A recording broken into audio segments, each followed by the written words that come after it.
introduction is over, Yeah. you can choose to remain on the platform, or if you think you want to come back Yeah. at around 4 o'clock, you can Yes, yes. disconnect after at around 2:40, 2:45. You can disconnect after Sure. the introductions are over, and you Sure. can come back at 4 o'clock. But if you stay throughout the entire program, right. it will add a lot of value to the program So as well. I'll So we will see which sure. way. All right. Sure. Yeah. So we'll just wait for our panelists to come on. We've requested everyone to connect at 2:15. And between 2:15 and 2:25, we will be completing the seating. And between 2:25 and 2:30, we will be admitting the attendees. And from 2:30, we go live. 2:30 to 2:42 to 2:45, we will complete the introductions, because it's a 1-minute introduction per panelist. Sure. There are 11 panelists, plus a brief introduction of the program. So totally it could be that's about a minute and a half, Yeah. plus 11 minutes, about 12 and a half minutes. There's a little bit of gap in between, maybe about 13 to 15. So it could be anywhere between 42 to 45. Well, 242 to 245 is when we will actually go completely live and the introductions are done. That's the play. All right. Sure. So please drive safe, and I think somebody else has taken over the wheel, so it's good. And yeah. Sure. Sure. So how's the family? All Your voice is a little choppy, and it's probably because of the travel and the internet connectivity. We hope that it gets better as we reach the time that we need you on the stage.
Mr. Kumar, there's one more part that I want to include you in, though you've chosen the last bit.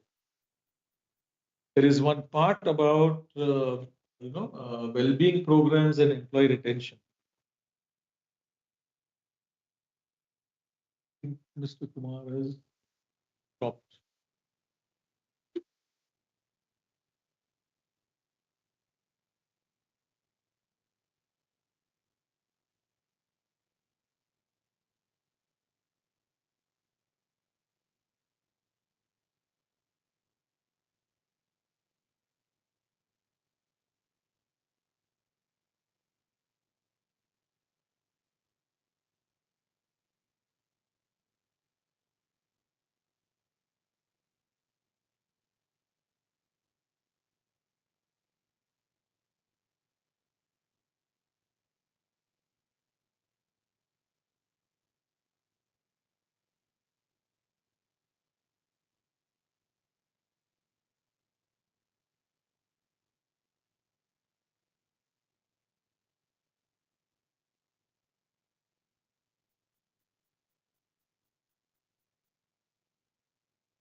बोलना साहब ने पहली बार कराया था।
Okay, Anusha, it's 2:15, almost 2:15. Start to follow up with the panelists to come on, please. Dr. Sandhya, how are you?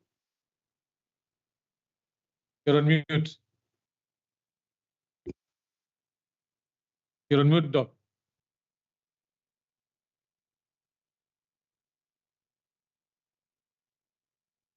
Dr. Sandhya, you're on mute. You're unable to hear you.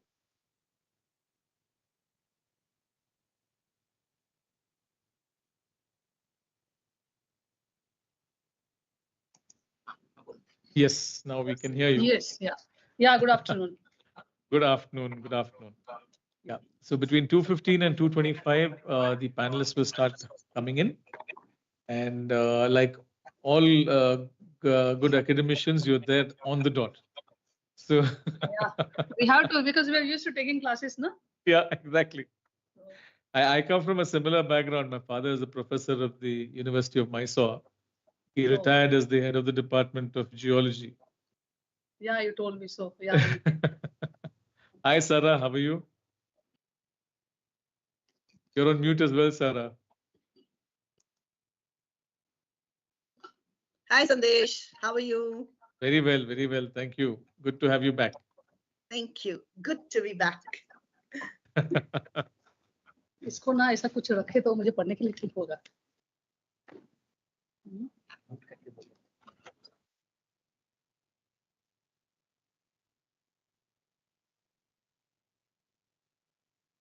So Sarah, since this is your second session here with us, you know the drill. So we'll be doing the seating as we reach 2:25, and we'll go live at 2:30, right? And the minute we turn the cameras on, they will be available on the seat. So I'll let you know the minute we go live on the meeting, then you can turn the cameras on. And you...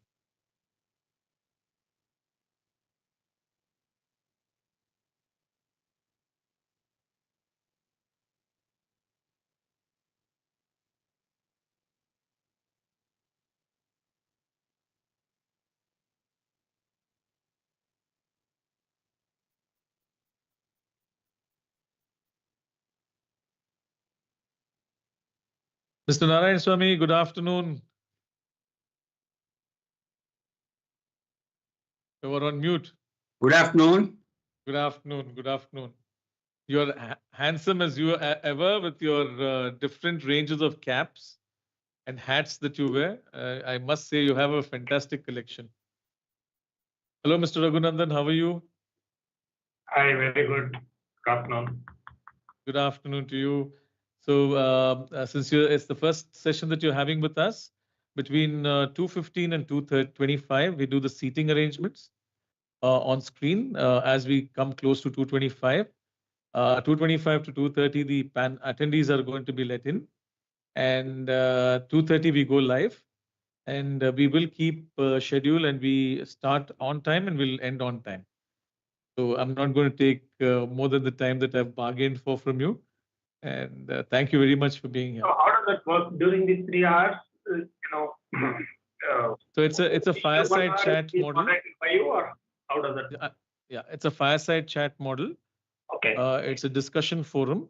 There are certain key topics that each of you have chosen. However, that does not limit you from participating only in those key topics. So when any panelist is asked a particular question that we have prepared for them, they would respond with their answers. And other panelists can use the raise hand option in your reactions in your on the Teams, so that I can invite you to come in with your opinions as well when those discussions are going on. So as this progresses, you will see that the story is beginning to evolve. Today is the day 4 and the final concluding day of the World Wellness Week. Today also is the World Wellness Day, as recognized by WHO. The model is that we will first share with you what's happened on the first 3 days. We give you a brief summary so you know how the story is evolving. Okay. And then we go into the topics for the day in terms of, starting off with mental well-being and employee retention, and then integration of mental well-being and physical well-being, and then the effectiveness of programs. And then we go into the navigation of personal and professional boundaries. So approximately where your core session comes, but you are going to participate at multiple stations. Hi, Sriram. Good morning. Good afternoon. Hi, Sandesh. And hi, Karishma. Good afternoon. Hi, good afternoon. Good afternoon. It's raining at your place, is it? That's an activity that we were doing, so and it'll go none. Yeah, but maybe I'll put something else. Yeah. Okay. Kumar, good afternoon. Is your network better now? Yes, very much. Okay. Hello? Yeah. Arun, it's okay. You can reach by 5. Okay. And can you send the... Sandesh, am I audible? Yes. Yeah, all right. Okay. I'll seat you all so that your backgrounds will then disappear and you'll all be in a seated environment. Yeah, Sure. you'll be in a conference room. So let me do that straight away. Yeah. And Sri Krishna would be there. Kumar, since you're driving, if you can keep yourself on mute for the main portion, then that would be convenient. Yeah.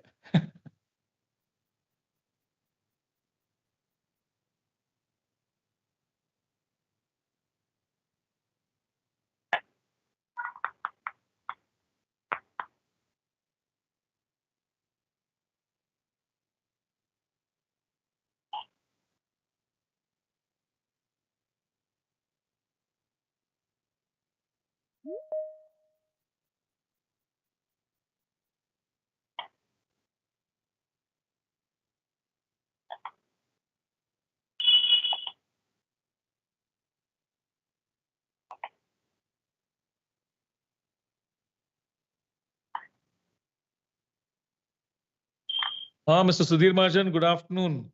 Welcome. Hi, good afternoon, everybody. Good afternoon. Good afternoon.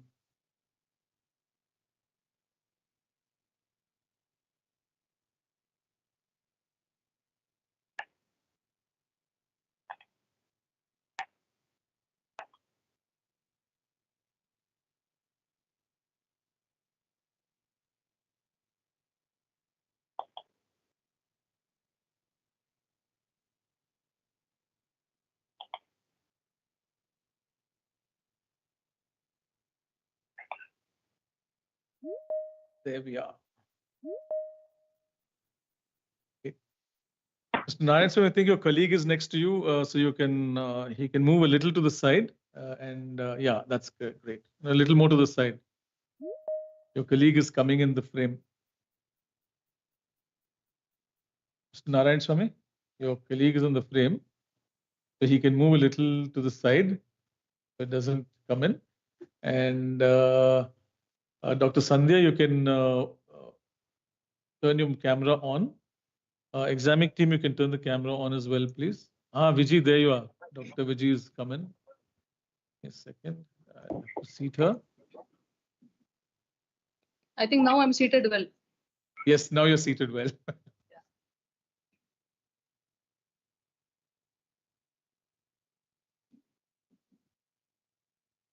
Yes. Vikram, how do you always go to the back of this place, Vikram, despite what I do?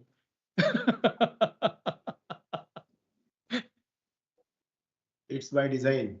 It's by design. Somehow he's one of the. There he is, back at the place where he's supposed to be. Oh, you turned the camera on the other system, is it? Okay, now I got it. All right. Okay. Wonderful. So we are at 224, 225 onwards, we start letting the panelists in. So we've got 3, 4, 5, 9. Another 2 of them should come in, but yeah, we will not wait for them to join. They would join mid program. Have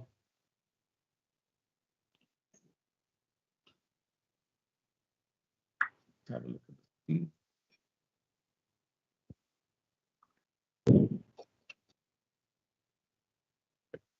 All right. Surakshita, can you start to let the attendees in? Yes, sir. There. So since we've informed them that it's 2:30, we shall just give it those few minutes. I hope it's okay with the panelists. We'll just take a few minutes to start. Vikram, live? We're live? Okay. All right.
Right. In the meantime, before we, while we wait for 2:30 to arrive, let's have a few quick, informal introductions while I do the formal introduction a little later.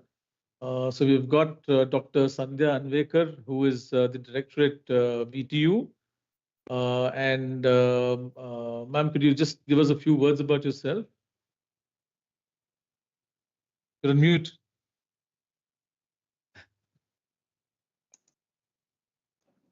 Well, thank you, Sandesh, for giving this an opportunity to interact with all the stalwarts here. First time I think I'm seeing so many people from corporate and the domain experts. Wonderful to interact with them. Yes, I'm Dr. Sandhya Anvekar, who is the director for skill development at BTU, as well the chairperson for Women's Cell. So what I do in my job is to impart the skill development training under so many government initiatives, NSCC, KSCC, state of, say, government of India, government of Karnataka and all. So we do lots of skilling for students, faculties, and the general public.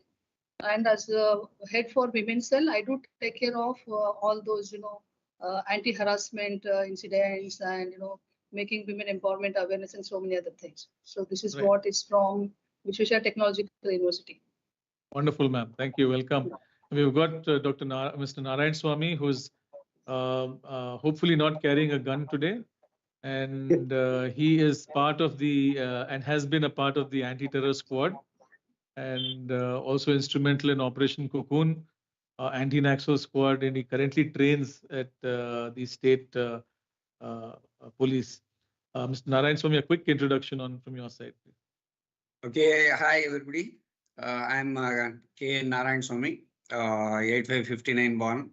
So I got retired as an assistant commissioner, senior assistant commissioner of police, and worked in various operational fields like Special Task Force of Veerappan Operation Cocoon, and then Anti-Naxal Force, and then CCT, Center for Counter-Terrorism, with the Garuda Force. So I was instrumental in training all of them, and about the weapon training, combing, ambush, and raid attacks.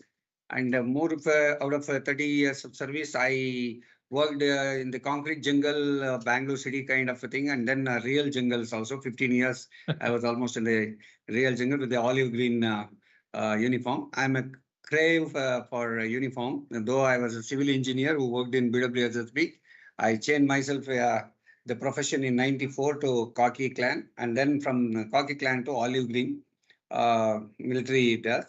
So in my profession, I encountered a few people who were unwanted social evils, who had the tags of terrorists and the Naxals, and also Veerappan and his associates. So here I am. In the last stages, I worked in the state intelligence and also city special branch in Bangalore city, where they will be working underground to get the information and intelligence regarding the rogues, regarding the sex mafia, land mafia, drug mafia, and various other factors.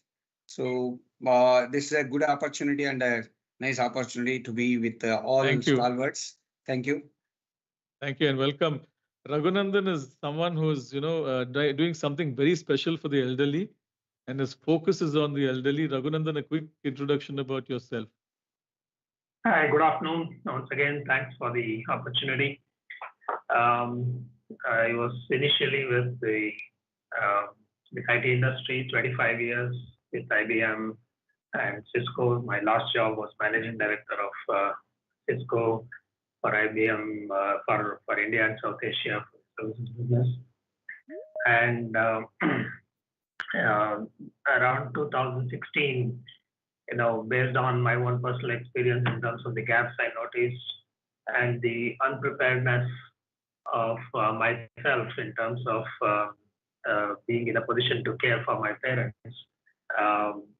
that prompted me to start an initiative called Elders India, which aims to help the employees of the corporates who tie up with us to provide better care for the parents, comprehensive care for the parents. So we are present in 140 cities through our 85 partners.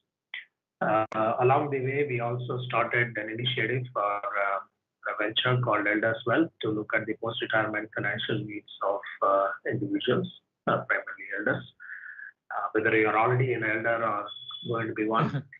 And just last week, we launched another initiative called Elders Talent, which looks to help people to manage, use their time better, because whether you have health or wealth, when you retire, it depends on what you did earlier. But everybody has time on their hands. So what you can do with your time is what Elders Talent looks at, whether it is volunteering or working for, monetizing your skills or time, or learning new skills or recreation or anything that you want to do to contribute to society or for yourself. So those are the initiatives that I'm involved in. Wonderful. Welcome. You've got Sudhir Mahajan, who is one of the pillars of L&T for a very long time, and now as the CEO of Sterling and Wilson. Sudhir, you can introduce yourself. Thanks, Sandesh. Good afternoon, everybody. And Good afternoon. Pleasure to be part of this August gathering. See, as Sandesh said, I worked for Larsen & Toubro for nearly 35.5 years. And since last year, I am with Sterling and Wilson as a CEO for T&D business. And I look forward to this session as a very learning for me as well. Thank you. Wonderful. Thank you very much. Sriram needs very little introduction. Most of us see his digital presence when we look at the Hindu and the on your apps or the business line on the front line. Sriram, a quick. Yeah, thanks, Sandesh, and pleasure meeting all of you on this panel. I am the current business head for a business within the Hindu group called STEP, which is an English language platform for training and development, where we work with youth across the country in schools, colleges, and wherever else they are, including corporates, to help them improve their language skills. I think the other hat I wear for the group is I'm also the chief product officer for the Hindu group. So when you go to our website and you're having difficulty logging in or reading something, that's my problem, my fault. So feel free to reach out to me and let me know if you get into that kind of trouble. Sure. Karishma is a professional from various industries, in fact, but essentially an L&D professional. And the last 10 years now, Karishma, that you've been in shared services. For the last 10 years in shared services and logistics. So Karishma, do introduce yourself. Thank you very much, Sandesh, for inviting me to this panel discussion. I think it's a topic which is very, very close to my heart about having, being mentally at peace. So mental and physical well-being is quite a lot being spoken about for various reasons even today. And yes, I do come with about close to about 22 years of experience in the corporate world, in HR as well as marketing. And currently in my role, I am heading the L&D function with a shared service center, shipping BPO. Yeah, I'm happy to be here to listen to all of you. I'm sure there's a lot of diversity in this group, which is the best part of being part of this panel. It's not just plain corporate. So I'm looking forward to interesting conversations with everyone here. Thank you so much. Thank you.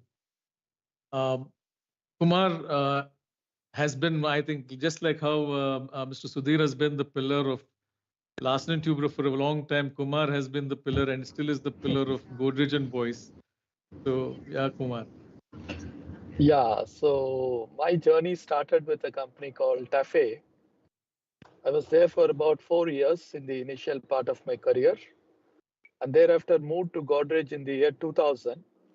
Now close to about 25 years in Godrej, handling the storage business of Godrej based out of Chennai. But we cater our products across India and also outside India. And I handle the entire HR, IR portfolio of this particular business. And subject per se, it's a very interesting subject. And I thought, let me learn more and also share my views. And looking forward to have a greater learning in this session. Thank you so much. Wonderful. Thank you. Welcome. And there's a lady next to you, Kumar, who has been very often accused of being my sister. I don't know if she appreciates it or not, but I certainly do. And that's Sarah Kachwala. Sarah, your introduction, please. Thank you, Sandesh. I too am very, very fond of my brother Sandesh. So, hi everyone. I'm so happy to be here. It's been wonderful. I was part of the day one, and I really found this space to be so energizing, with so many people coming in and so many beautiful, thoughts coming out. So I'm a psychologist, a coach, a life coach. I'm a trainer, facilitator, and I do a lot of leadership work. Been in this field for the last 25 years, worked with a lot of people, and I am a people person. So being, in this field, enjoying myself, learning every day of what makes us work better, what makes us peak better. So it's, it's been a wonderful journey for me, and I'm really glad to be here. Thank you. Thank you. Dr. Vijayashree, are you there on the panel right now, or have you fallen off for any reason? Okay. I don't think Vijayashree is right there right now. She will come in a little while. So we'll go in very quickly into two parts. One, there's a formal introduction of each of you. I've taken the liberty of truncating parts of the introduction into a 1-minute small snippet, so you can all see what comes out. And then we go into what's transpired over the last 3 days. We have put that together in terms of a couple of slides for you so that you get context for today. And then we go dive into the topics for the day.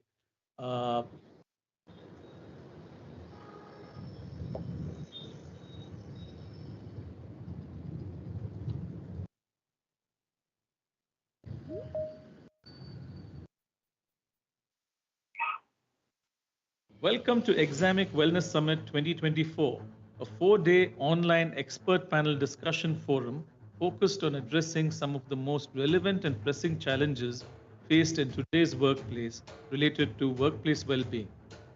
Day 1 will cover mental well-being, workplace stress management, and the crucial role of HR. Day 2 will focus on breaking stigma, diversity, equity, and inclusion, occupation-driven challenges, and mental well-being in education. Day 3 will explore the impact of technology, the future of mental well-being in the workplace, and the role of CSR. Day 4 will dive into integrating physical and mental well-being and evaluating the effectiveness of well-being programs. We are honored to have a group of distinguished and accomplished panelists who have graciously taken the time to share their wisdom, knowledge, and experience with us. We are deeply grateful for their participation and effort. I am Sandesh, and it is my privilege to host this event as your moderator. A heartfelt thank you to my entire team who have been working tirelessly behind the scenes to make this summit a success.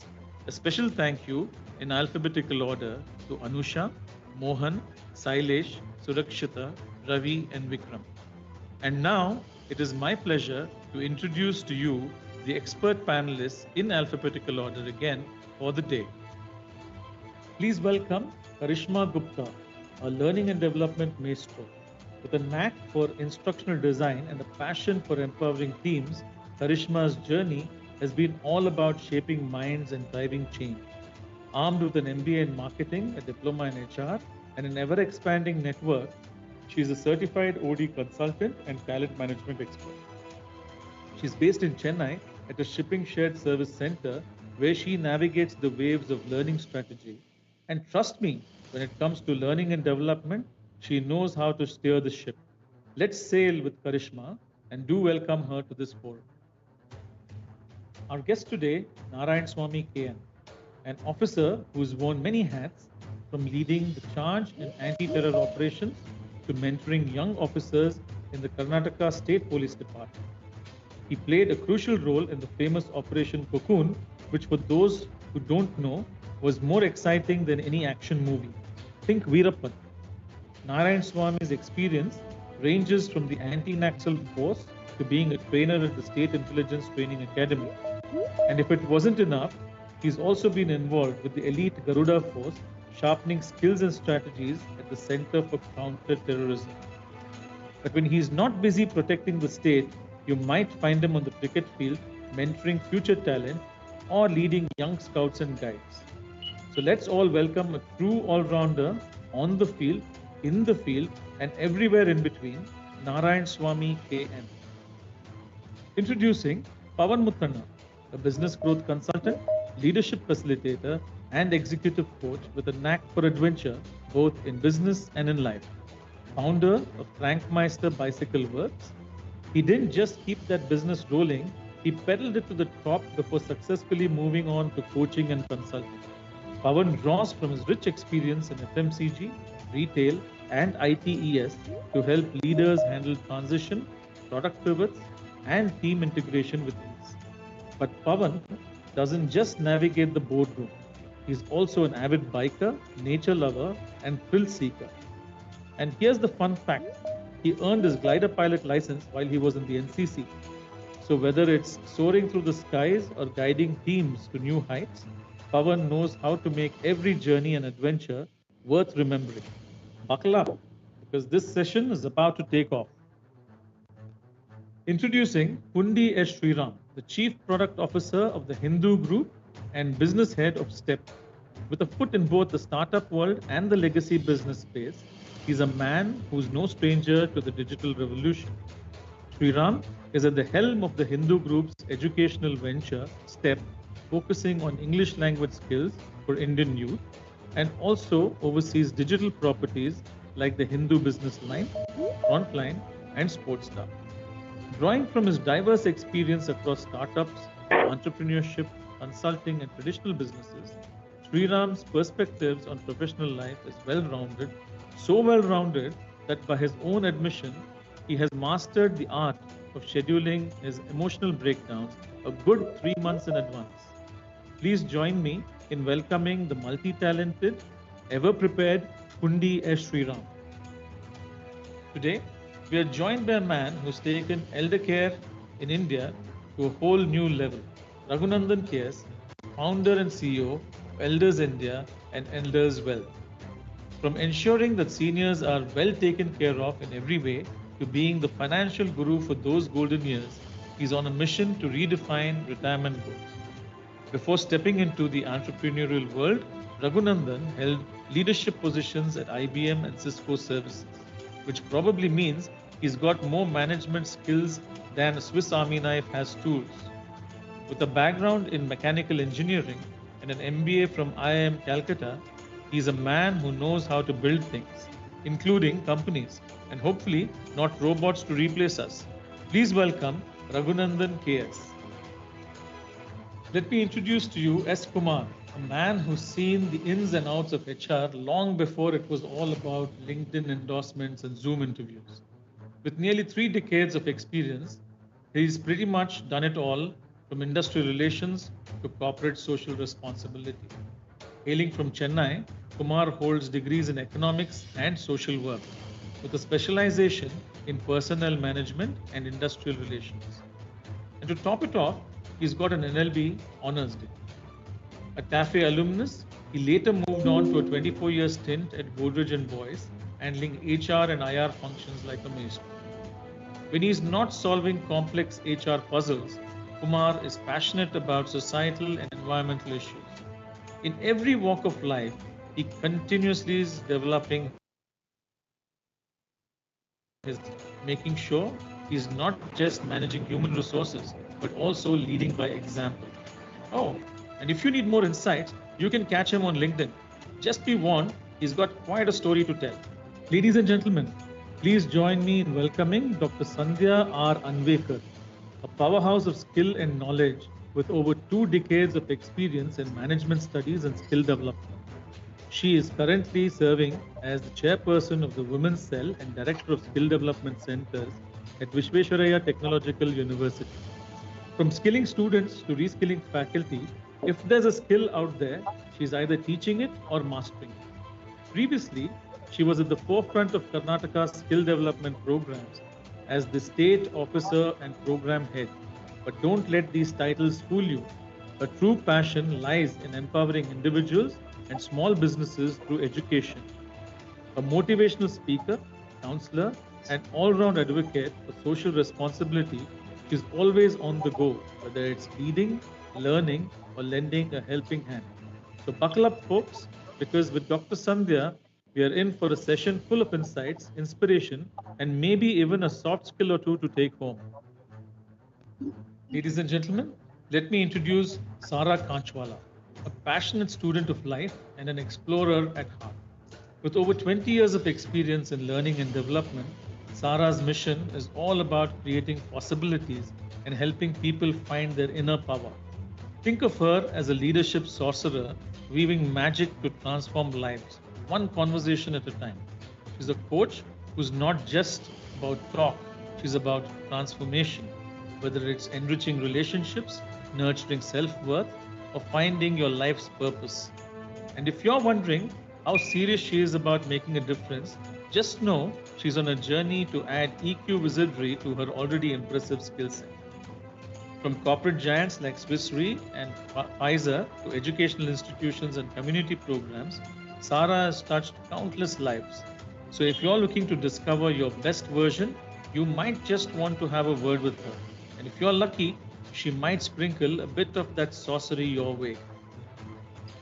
Ladies and gentlemen, please welcome Saujanya Sandesh, the Deputy General Manager of Human Resources at Larsen & Toubro, specifically in the Transformation and Distribution Business Unit. Now handling HR for over 1,000 employees across India might seem like a daunting task to some, but for Saujanya, it's just another day at the office. With 2 decades of experience under her belt, she's a maestro at managing large-scale operations, whether at project sites or in the comfort of an office. A gold medalist science graduate and an MBA specialized in new product development, Saujanya is not just about HR. She's about making connections, whether with a multi-generational workforce or a hot cup of tea in the middle of a hectic day. Her secret superpower? Aligning HR practices with business goals while keeping everyone's spirits up, including her own. So buckle up, because with Saujanya around, things are going to be smooth, well managed, and maybe even a little funnier than you expected. Ladies and gentlemen, this guest is someone who could be called the transformer of power transmission world, Sudhir L. Mahajan. With over 3.5 decades of experience, he's practically an institution in engineering, procurement and construction, and transmission and distribution. Sudhir has powered up businesses across India, the Middle East and Africa, turning around entire units for companies like Larsen & Toubro, and now leading Sterling & Wilson as their CEO for their transmission and distribution business. He's not just a numbers guy.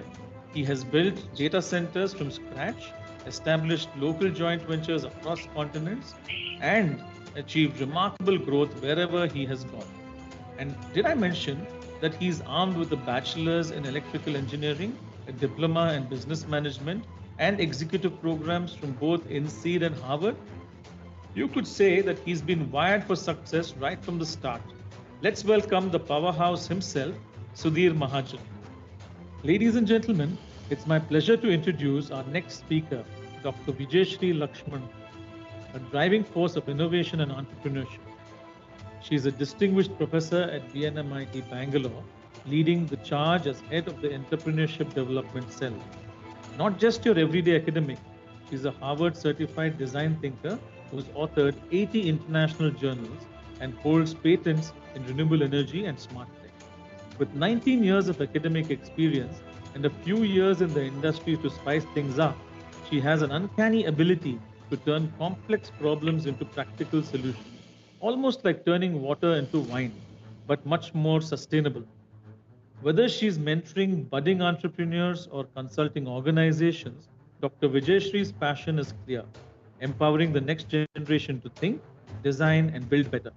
Please welcome the innovator, the mentor, and our very own design thinker guru, Dr. Vijayashree Lakshman.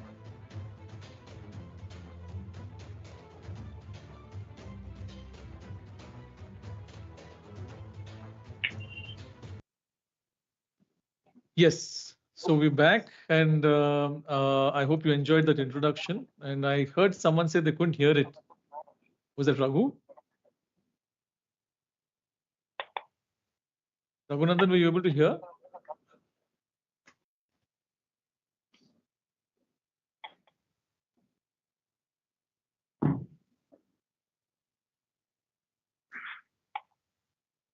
Am I audible to everybody? Can I get a feedback from the audience? Am I audible? Yes. Yeah, okay. Yes, you are, Okay, Sandesh. all right. So what we do is let's get into what we've seen over the last few days and what we've engaged with the various panelists, and that will give you a summary and a peek into what all has transpired over the last couple of days.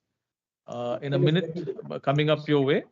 So The first thing that we did was the day one was essentially focused around mental well-being, its impact at the workplace, what are the various triggers, how these trigger. Mr. Raghunandan, there's a disturbance coming from your speaker.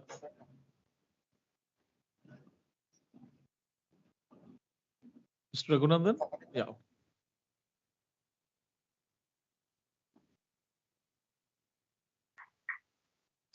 Mr. Raghunandan, I'm just going to mute you for a while. There's a disturbance coming at your end. Vikram, could you just do the needful? Okay. So when we started off, we said, okay, there are a couple of triggers that are there which create mental well-being challenges, and that was what the panelists came out with was work overload, lack of autonomy, workplace conflicts, job insecurity, work-life imbalance, toxic work culture, toxic bosses, burnouts, both digital and work-related burnouts, lack of recognition. All of these were triggers towards mental well-being challenges of the workplace. And these would manifest themselves into different types of issues. It could be stress, anxiety, depression, or loneliness, isolation, panic attacks, and so on and so forth. The multiple types of manifestations that it had at the workplace. And these manifestations have different impacts to self, to colleagues, to superiors, subordinates, and also to the organization, both in terms of productivity, in terms of absenteeism, in terms of presenteeism, and quite a few of these challenges that we have. So we said, what are the matrices that we have to actually look at, and what do we need to measure if we want to understand the impact of mental wellness at the workplace and the impact of how it is, how effective programs are.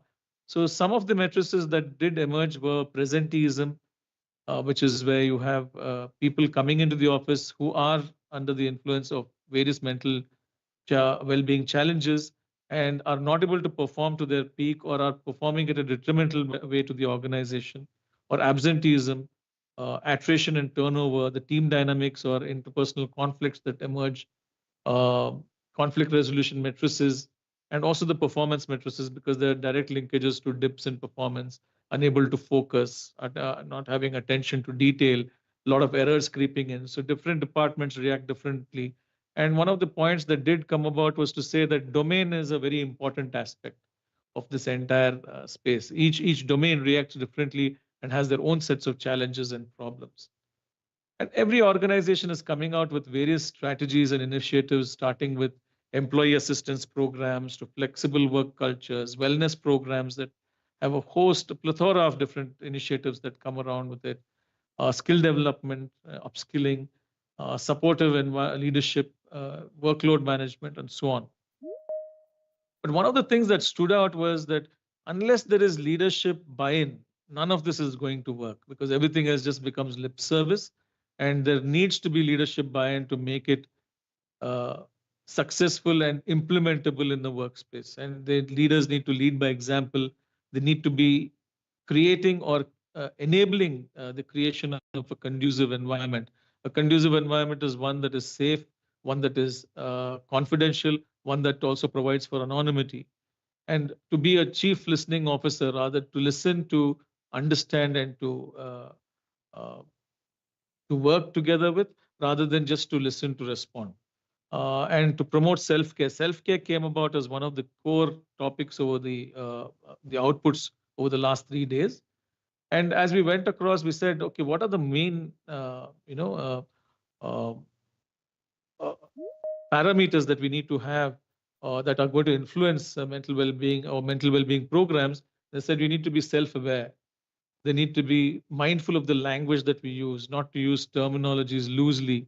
We need to recognize and also ensure that there's care and treatment. We need to have open conversations. We need to have safe spaces. And also confidentiality and anonymity was the crux behind most of it, and which is why people are scared to disclose or scared to discuss. And then if you create these environments, it would lead to a conducive ecosystem.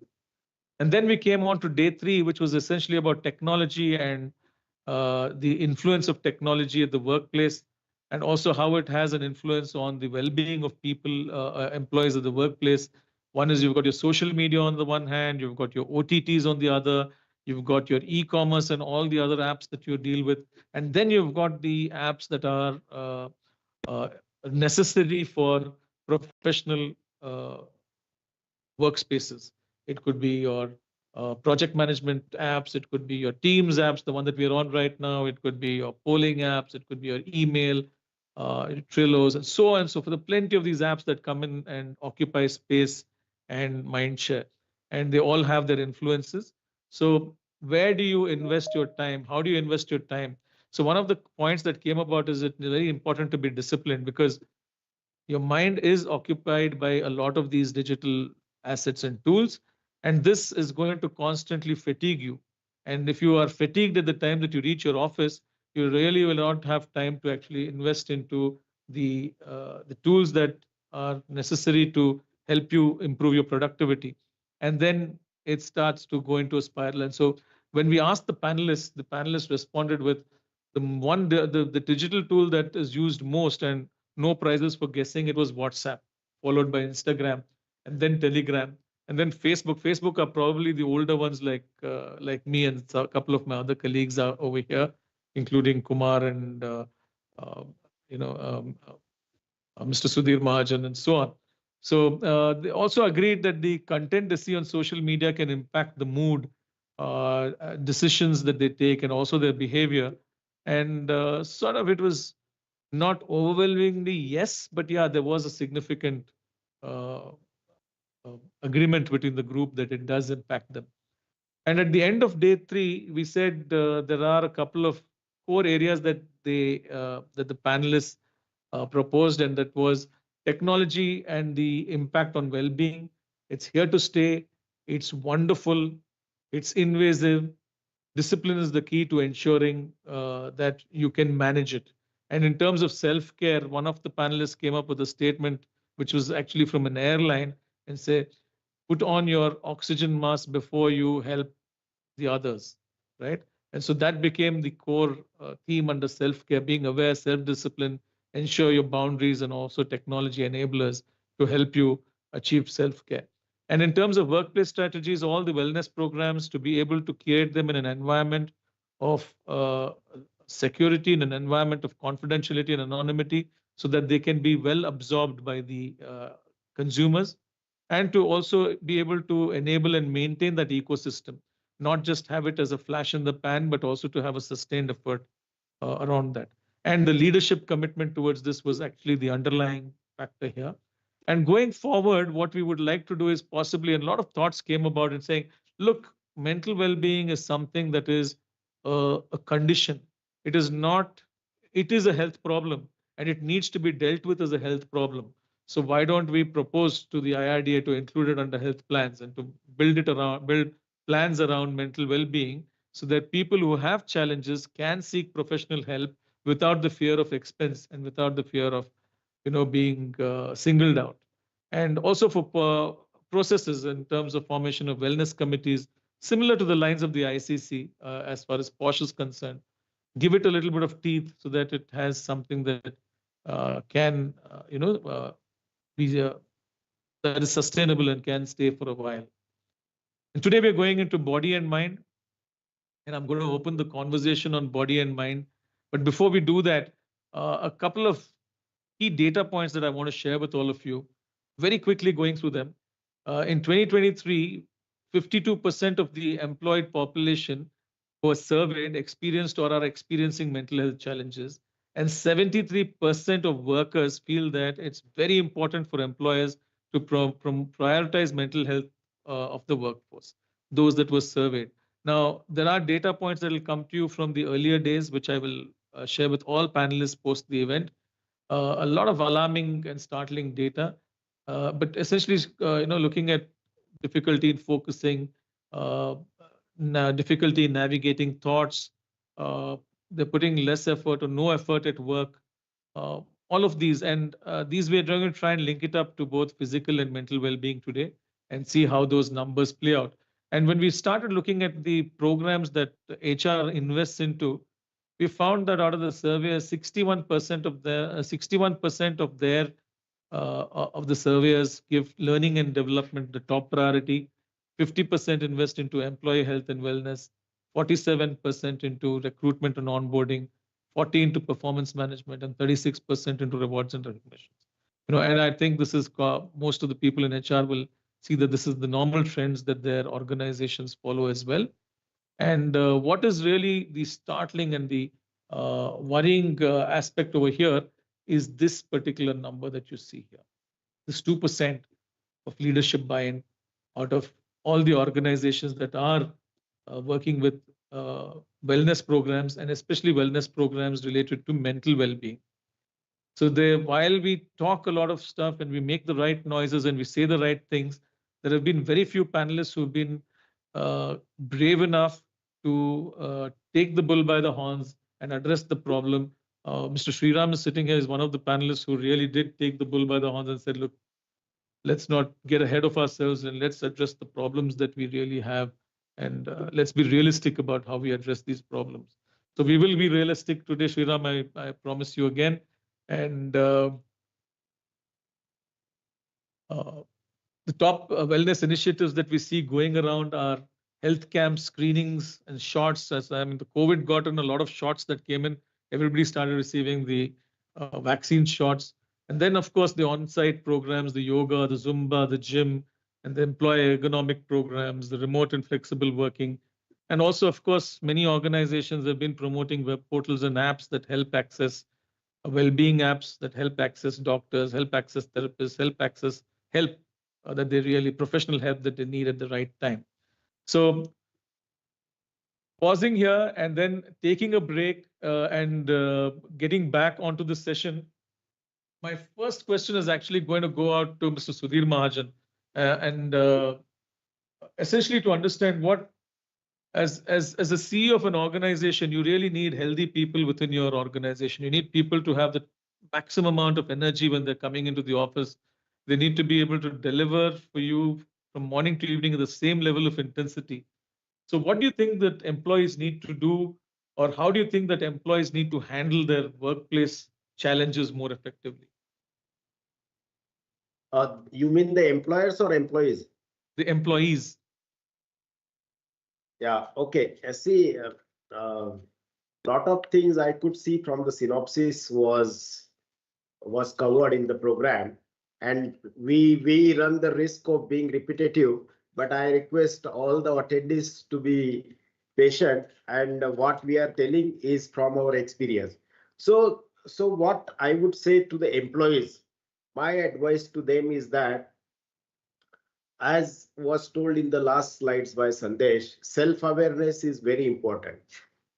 When you get up and what things set up your mood, and if you are in a right mode, you come to the work with balanced mind and with more creativity and all that. So you have to get awareness that what is your self-talk? How do you regulate that? How do you build your self-enthusiasm? And this leads to that the employees needs to be very careful that what are all your trigger points at workplaces, and you have to carefully avoid those trigger points, or you have to learn the knack how to navigate that. Then second thing, we have a lot of things to do and we cannot do all the things at the same time, and this also puts a lot of stress on each one of you, and that's the reason I suggest we have to continuously triage. We have to identify what is most important for me at this stage of time, and then what is the next important and all that. I can relate this to the book called Eat That Frog from Brian Tracy, which is based on the quote by Mark Twain that if your job is to eat the frog, you have to eat that frog the first thing in the morning. And if your job is to eat two frogs, eat the bigger one first and then the smaller one. So we can't, if it won't matter in next 5 years, it doesn't deserve your 5 minutes of time. You have to prioritize the things, and that will give you a lot of flexibility to concentrate, focus on the things that really matters. Then I would say that you have to set your time management things. You have to prioritize that I have already told, and if the task at hand is very big, you have to, we often call it in our language as work breakdown structure. So you have to break down that into the smaller tasks and each task accomplished will give you the further energy for the further task. So that thing. Then the third thing is that you have to set boundaries. What is your battery limit? Okay, you have to have that clear communication with your peers, with your superiors, that yes, this is what I'm supposed to do, and that is a clarity you seek actually from your superior, that this is what I'm supposed to do and this is my timeline. And feel free to ask help from your superior if you think at any stage of point you are stuck. Second thing, I would suggest the employees to be assertive and to learn the knack to say no. If you think that it is going to overburden you, then you have to politely tell in a very convincing manner and get the buy-in from your superior that what you have handful now, and by adding more work to you is only going to not only hamper these things, but it is going to affect your mental stress as well. Coming on the self-development part, you have to continuously improve yourself in the areas you are working. Today, whatever we have learned in our curricula is no more relevant, and that is where we need to cross skill, we need to upskill continuously, and that onus lies on us. That is to handle our assigned responsibilities. On the mental side, I would suggest that you have to keep yourself physically fit, and it is not only for the work, but it is for your overall health and your physical well-being.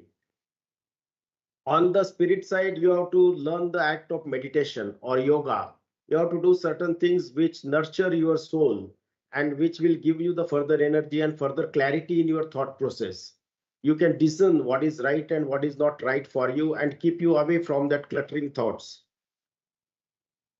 And there is no harm in asking the help, in case on the work side as well as on the self side also. If you see your work is too much for you to handle, you can ask that help. And on the other part, on the employer or the leaders, it's a task to create that helping and trusting culture so that the employees can freely ask the help.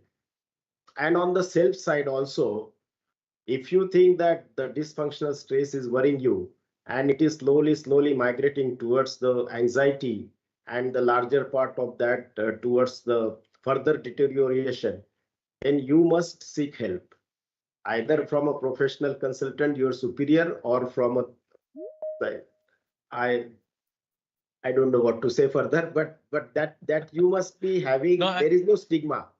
Yeah, absolutely. I think you very nicely summed it up. I think "eat the frog" was a very important and impactful statement that you made.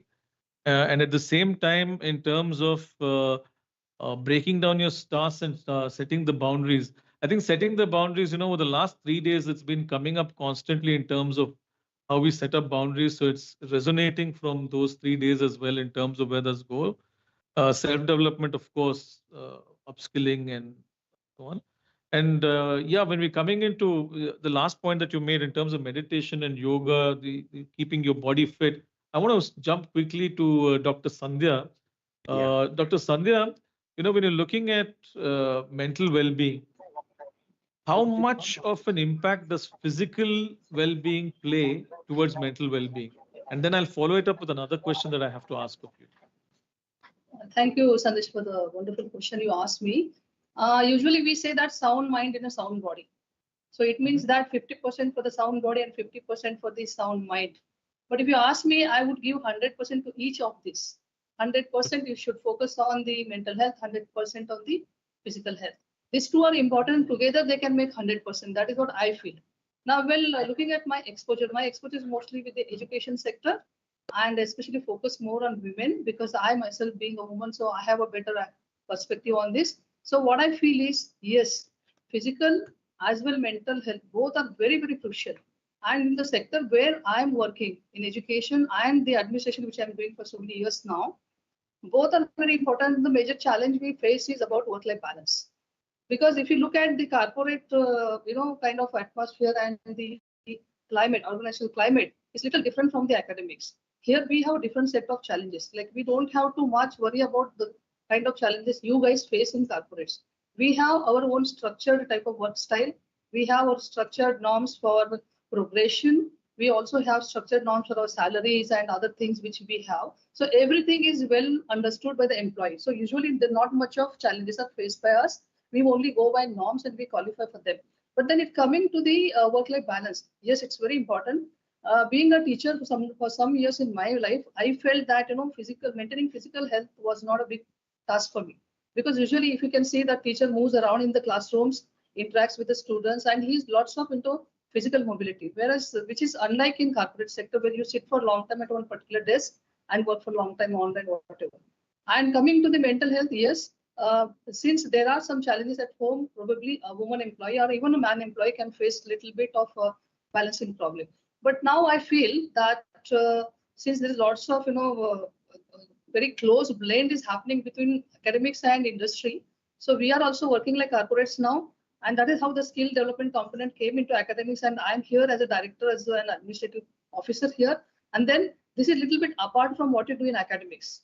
Here you are getting very closely with the industry, and naturally we have to prepare our students, our employees, everybody for having the kind of challenges which are there in corporate to face in future. So that is what the balance for both physical and mental is very important.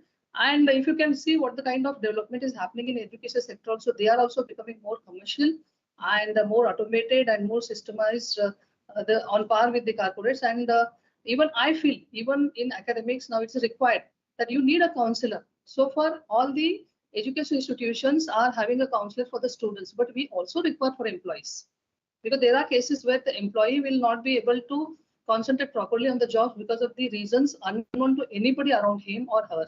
So in that case, a person who is there specially catering to the employees also is very important.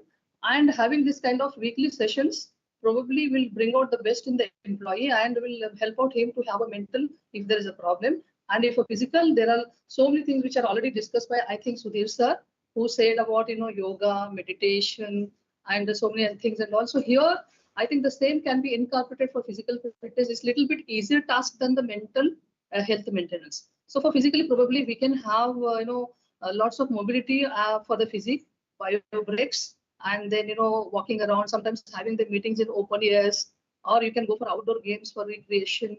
And probably fitness challenges can be given even to the employees in the education sector. Probably one small suggestion, like how we use our high-tech watch and our wrist, and we keep on counting our steps, how many steps we have walked today. So there is a goal actually which is automated there on your wristwatch. So similarly, if you can put for an employee also in the organization, even in education, the kind of fitness challenges to give to them and monetize them and then appreciate them, I think that will be one more wonderful development, I feel. And there should be active breaks, not only for your monotonous jobs which you are doing. Probably active breaks can involve having interactions with your peer group or doing something different than what you're doing in your work sphere. And probably the kind of workstations what you have in corporates, even we would like to have in academics, which will give a bit of different experience in doing the job, which is a monotonous in usually in the education sector. So these are the things. And now coming to the mental challenges, yes. If you can see the education sector, and even if you take it as an important component of the service sector, we find there many women employees are employed here. So the major task is more focused on having a woman having a mental good health, mental well-being.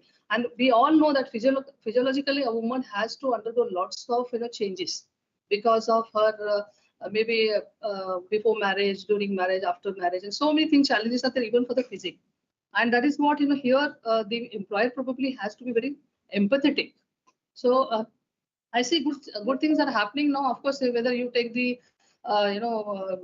the breaks from the jobs, or giving her the special concessions for natal, prenatal, and other care and all that. So these are good development. But still, I feel a woman is to be supported more.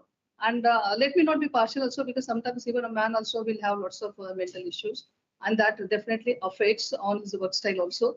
And being, for example, in a teaching, we can see sometimes our teacher being very agitated, impatient, or sometimes he doesn't deliver the way the students are expecting. And here we have such a segment, which is our stakeholder. They are not like corporate clients or employees who are of our equal age or, our competitors. They are the children whose future is dependent on in our own, hands. And we are there to mold them. So indirectly, we are creating a human capital which is going to be very precious for the nation tomorrow. And here, especially in the education sector, I feel balancing mental health also is very, very crucial. So a person who is working here as an employee has to equally give 100% for your physical fitness, 100% for your mental well-being also. And then probably you can concentrate on giving the best from your side. So this is what I think I would like to say from my sector. And yes, of course, yeah. Yes, of course, now we are a little bit coming out of academics, coming out of a stereotype of jobs of only teaching and giving the students certificates and all. It's something to do with the skill development, something to do with them, with the soft skills, hard skills, and making them very competent and employable and productive. So probably I think when the person who is giving all this to the students has to first look at herself and himself. If we are competent enough to give the best from our side, from our personality, probably the best can reach to the students, and that indirectly will create a very good human capital for the nation. Right. Thank you very much, Doctor. And one of the points that you really made, which was very impactful, was the active breaks. That is not just a break to de-stress and to get away from your current routine, but actually to have something happening at that time physically that would possibly have your circulation going.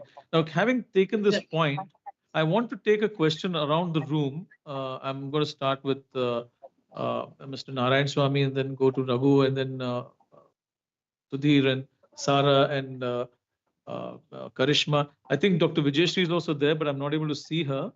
And also to Sriram and Kumar. The question is, what would be a few practical strategies in your own industry, in your own realm of working, practical strategies that you can incorporate for including movement and physical activity in your daily work routine? So what could you do over there? I think we'll start with Dr. Sandhya since she started this point, and then we'll go around the room to address that. Yes, Dr. Vijay, you're on the top again. I'll bring you down. Go ahead, please. So when I said active breaks, now these are the breaks not only relate to what work you're doing in the organization. It can be something related to that, something, correlates with something else which benefits the organization. So probably, when I talk about academics or even for that matter, skill development. So where the employees are made to come together at a particular venue other than the usual work, setup. And here actively they are involved into some other recreational or something related to their career growth. So here what we can do is, you are taken as an individual, not as an employee, right? And, probably discussion and the kind of, workouts or the kind of, interactions will happen here as an individual and how to grow as an individual, especially concentrating on your mental health and physical health. So there can be some kind of, breaks related to physical fitness. Also breaks can be related to your mental workouts. Probably there can be fun games, there can be exploring each other's personalities, okay? And maybe there can be role plays and, problem solving sessions where, you just give them a situation where suppose such and such employee is having a kind of challenge, whether it's related to mental or physical. So how to come out, to give solutions on that, how can make him more productive. And this all should be fun related, it should be not monotonous the way you do every day the same kind of work in the organization. So here you are not treated as an employee. You are treated as a team. You are treated as some individual who is cared for by the organization. So probably this can be done officially. And I'm saying, active breaks need not be in the organization itself, not in the same environment. You can take them out also. You can, make them to, for example, visit certain places which can add value to their lives. And, more interactions with such type of peer groups also will help. And it should be more kind of recreation than, compelling them to undergo sessions compulsorily by the employer. Understood. So from an education standpoint, you say that we have these programs that are fun, that are more related to some kind of an activity that you can do. It could be problem solving. It could be a quick physical activity or any of these that you can intersperse. And I'm going to come back after we go around the room with a different question. But Mr. Narayan Swami, in your sector and in your department, what is it that you can do to combine or to incorporate movement and physical activity into your daily workspace? Yeah, this is particularly for the departments will have to give first priority to physical fitness. Mainly because when a cop has to become, he will be identified. First impression is the best impression to the society. As he moves on to the society, his uniform, his get up, and his physical fitness, it all proves, and also it gives brings confidence in the people that yes, I can have some justice from this man because he is big, he is physically fit, and his uniform wise is good. So all these factors will play a major role with the people who come for the police station, who with all the grievances, and at the same time when a cop goes and reaches to the place of event occurrences, or else a bandobast, or else a protest, or else some like activities like procession of God, procession of Ganapati, procession of Muslims, procession of Christians, likewise.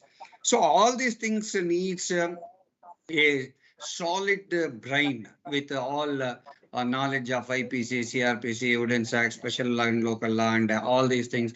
He should be carrying on a vehicle like a physically fit body. So unless and otherwise, if he has to give justice to the people, then he himself should be having the physical fitness. That's the hallmark of a police officer.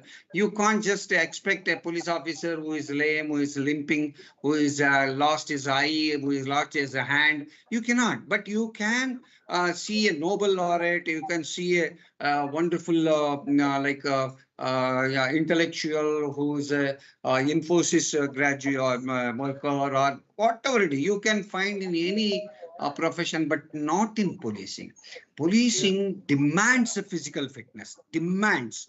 First of all, is for that is why even while intaking also, what we give first priority is first physical fitness. We will be checking him, like checking him in the terms of running event. Like we will ask him to run 1,600 meters in just 7 seconds. And then we are jumping events like high jump and long jump, and then throwing events, throwing a short put of a 8-pound or a 16-pound, likewise. So the all-round physical fitness. Addition to that, we'll also check medical. We will have medical examination done, like whether he has got a serious problem or a fractures where he could not sustain the stress and strain this police department will be exerting on him. So we will do that medical checkup also. Later on, Viva to see is a common sense. See, we don't need, cops don't need a PhD holder, say doctorate, an engineer, a dental. What we need is a basic education, like a graduate, with a lots of common sense, lots of common sense. He can make mold himself into a better officer so that he can meet the challenges of the like profession where he will get it. That is why there is why likewise. So all this tested one, finally when he comes into the department, then we will give once again physical fitness first and foremost, and then education, that is where there will be a basic education, basic training in say for example Karnataka Police Academy in Mysore, where we give 1 year, 12 months continuously. We will exert him into a rigorous physical fitness, like running, jogging, crawling, jumping, you name anything, we will exert him. We will test his patience. We will test his the maximum level of building the muscles, biceps, triceps, all calf muscles and all that. And then we will give him horse riding, because horse riding gives him like how to move with an animal. So see, horse, when it is a Arabian horse, when you go and stand before it, you will feel like tension. So an elephant, likewise, he has to become very, very adept with the knowledge of handling the animals also. So horse riding will say we will ride, and you will be having a bike riding, DL of all kinds, like a small vehicle riding, driving, and a big vehicle. Everything, he will be equipped. See, when he is feeling physically fit, if he sees a body is found in an accident, he should be in a position to take that injured person vital organs. If it is injured, then immediately he has to be hospitalized. The first time, golden hour. Okay. I think there's some audio problem. There's some, I guess, but I get your main point that you're trying to make, Mr. Narayan Swamy. I think in the police force, what you're trying to tell us is that physical fitness is anyway there as part of the core being of that individual. And it is not that you have to incorporate it into daily life, but it is anyway incorporated into your core training mechanisms. And that is also going to translate into a better mind and a better aspect. Yeah. So what I'd like to, I think I have some audio challenge with Mr. Narayan Swami. We'll come back to him in a little while.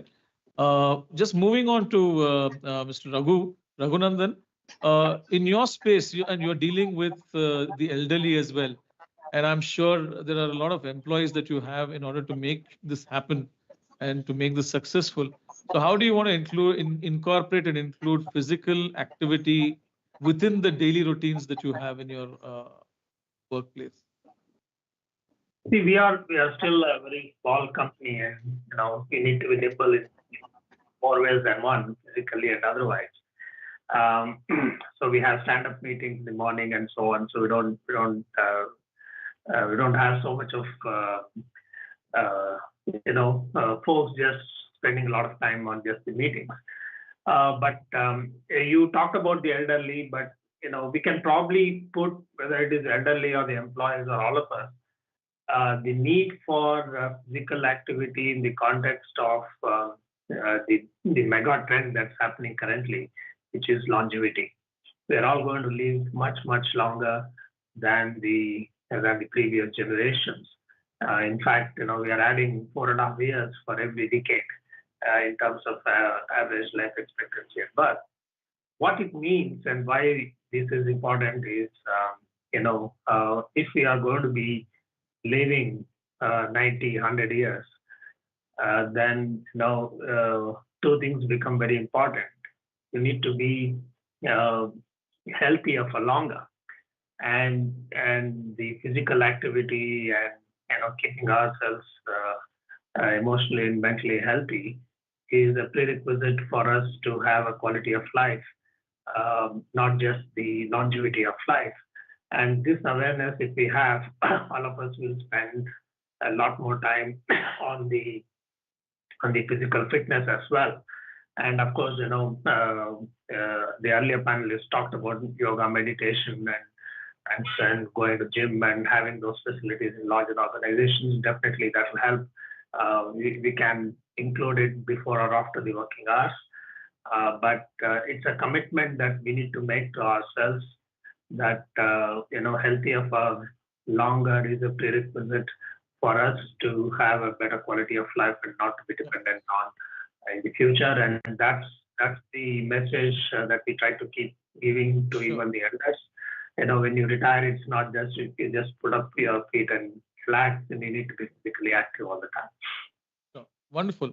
Mr. Sudhir, I want to bring this conversation towards the impact of incorporating physical activity at the workplace and interspacing it in between, like how Dr. Sandhya mentioned, and how is it going to impact the mental well-being of people? How does it help reduce stress? How does it help reduce anxiety?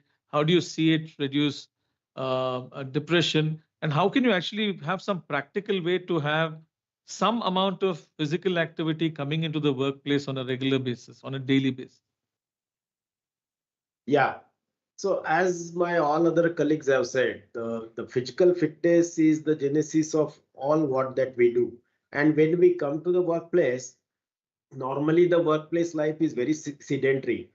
And what as an employer, or what I have done in my workplace or I have seen at other workplaces, I will suggest few strategies. One is the convertible desks, where the employee has the option to either sit or stand. So that is one thing. Second thing, we have organized 2 structured breaks for tea time, one in the post-lunch session and one in pre-lunch session, where normally the tea is delivered to your table space, but we have made it now necessary for a person to get up from their seat and go to the common place where the tea is available. They have to fill up. So this not only adds the physical activity, but it adds to the discussion and also some sort of a relieving activity for them. Then third thing is that the awareness of what people, when they are engrossed into their work, they sometimes overlook the physical activity at workplace. And that is why how you can spread the awareness is by the screensavers. So we tell them that how it is important for you to maintain the physical fitness while you are working at work. And we also give them certain suggestions, like how they commute to the office. If they are staying nearby, we promote and we encourage them to come either by walk or by cycles. Second thing, if they are living at a larger distance, then we suggest that the organization provides the connectivity to the metros. So this not only helps in the physical activity to the employees, but it helps the global warming as well. Then we give the awareness. Yeah, I have one or two few more points. Yeah. One is that the trainings, the employer can structure training for the outdoor as well as indoor. The outdoor could be a team building or offsite or a family outing, whereas indoor it can be a sessions on the art of living, mindfulness, heartfulness. And the impact of this is that the happy mind is a creative mind, and the creative mind spreads the happiness and creativity at the workplace, and it spreads and it changes the overall complexion of the workplace, where you find everybody is happy and the habit spreads, and it gets into a better results as far as the employers are concerned. Absolutely. So I think some of the very important points that you made and some very good takeaways that we can all take from here is the convertible desk, which automatically brings in a lot of activity. Either you're sitting and then you again stand and then you lift the height of the desk so that it's meeting your requirement.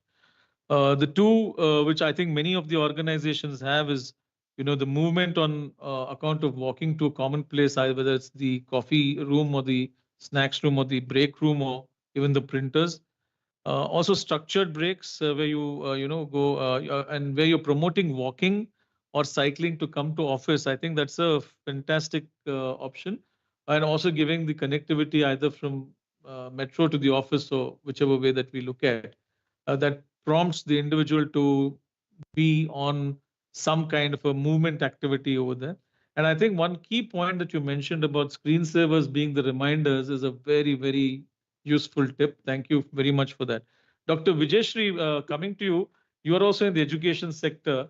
And like Dr. Sandhya, both of you are constantly moving. You are not sitting in one place. So movement is really not your challenge, right? Movement has never been your challenge. Your challenge is more about different forms of engagement, like what Dr. Sandhya mentioned. We need to have some form of a release, some form of an activity release that is fun activity that helps you de-stress and de-depress, if there's a word like that. What is it that you feel that in academics you need to really look at in terms of achieving some kind of an activity to enable mental wellness? And there's also a poll on your screens. You can all choose to answer them and click on the submit button.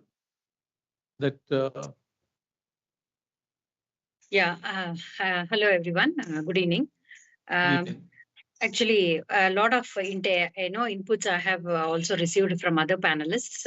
A screensaver, thank you so much, Sudhir sir, for that. Even I will keep that. That's a good suggestion, actually. Now, for the students, a lot of, as Sandhya ma'am told, we do take them outside, industrial visits, whether it is yoga retreat or whatever it is, we try to, take them outside. Not restricting them for 4 walls. So we do take them. But what I feel is, not only that will help them for releasing their stress levels, but, connecting soul to soul or, with the co-friends and the mentors will be, much more better for the students at present. Because yesterday we were talking about instant gratifications, actually. That's the problem which we are facing in today's generations. So whatever we give it, they are not getting that satisfaction within themselves. If they are going on as an employee, if they become, they are expecting the same level of gratification even from the employees as well. So in the student level, what we try to give it them is, see, you have to accept what it is coming to you. First, that knowledge now we are trying to give it to them. And also we are trying to imbibe, saying them there are role expectations, not only from the mentors, wherever they are connected with, many rules they are connected with. We are trying to give them the exposure, saying that the expectations of the roles are so different. So why we are giving this knowledge to them is, my expectations to the students and from the administrative expectations from the student is something different. Parent expectations is something from them. So they should be able to understand what kind of expectations is being expected from different roles they are connected with. That's the knowledge we are trying to give it to them. And by bringing in the outside experts, not only from different industries, but the failure entrepreneurs may be, or whatever it is. So with that, no, they are trying to know that, okay, the expectations are different and we need to be able to understand first. Now, and also another one more thing which I personally try to tell them is, any roles, if they are being given, they should not be thinking about role taking. Instead, they should be thinking about role making. So that's the intent which I try to give it to them.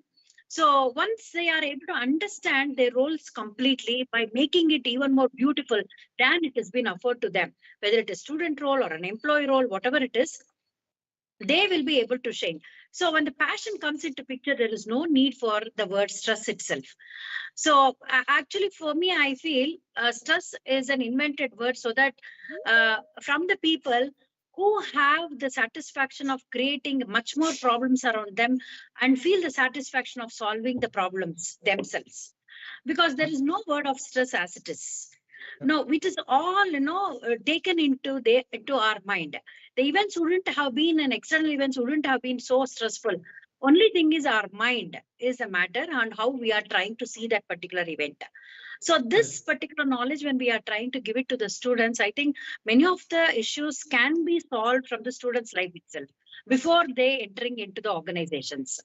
Right. So organizations like, how Sudhi sir is giving, people are there to give them the, knowledge, but still, we are trying to see to it how it can be eradicated from when they are in the student life itself.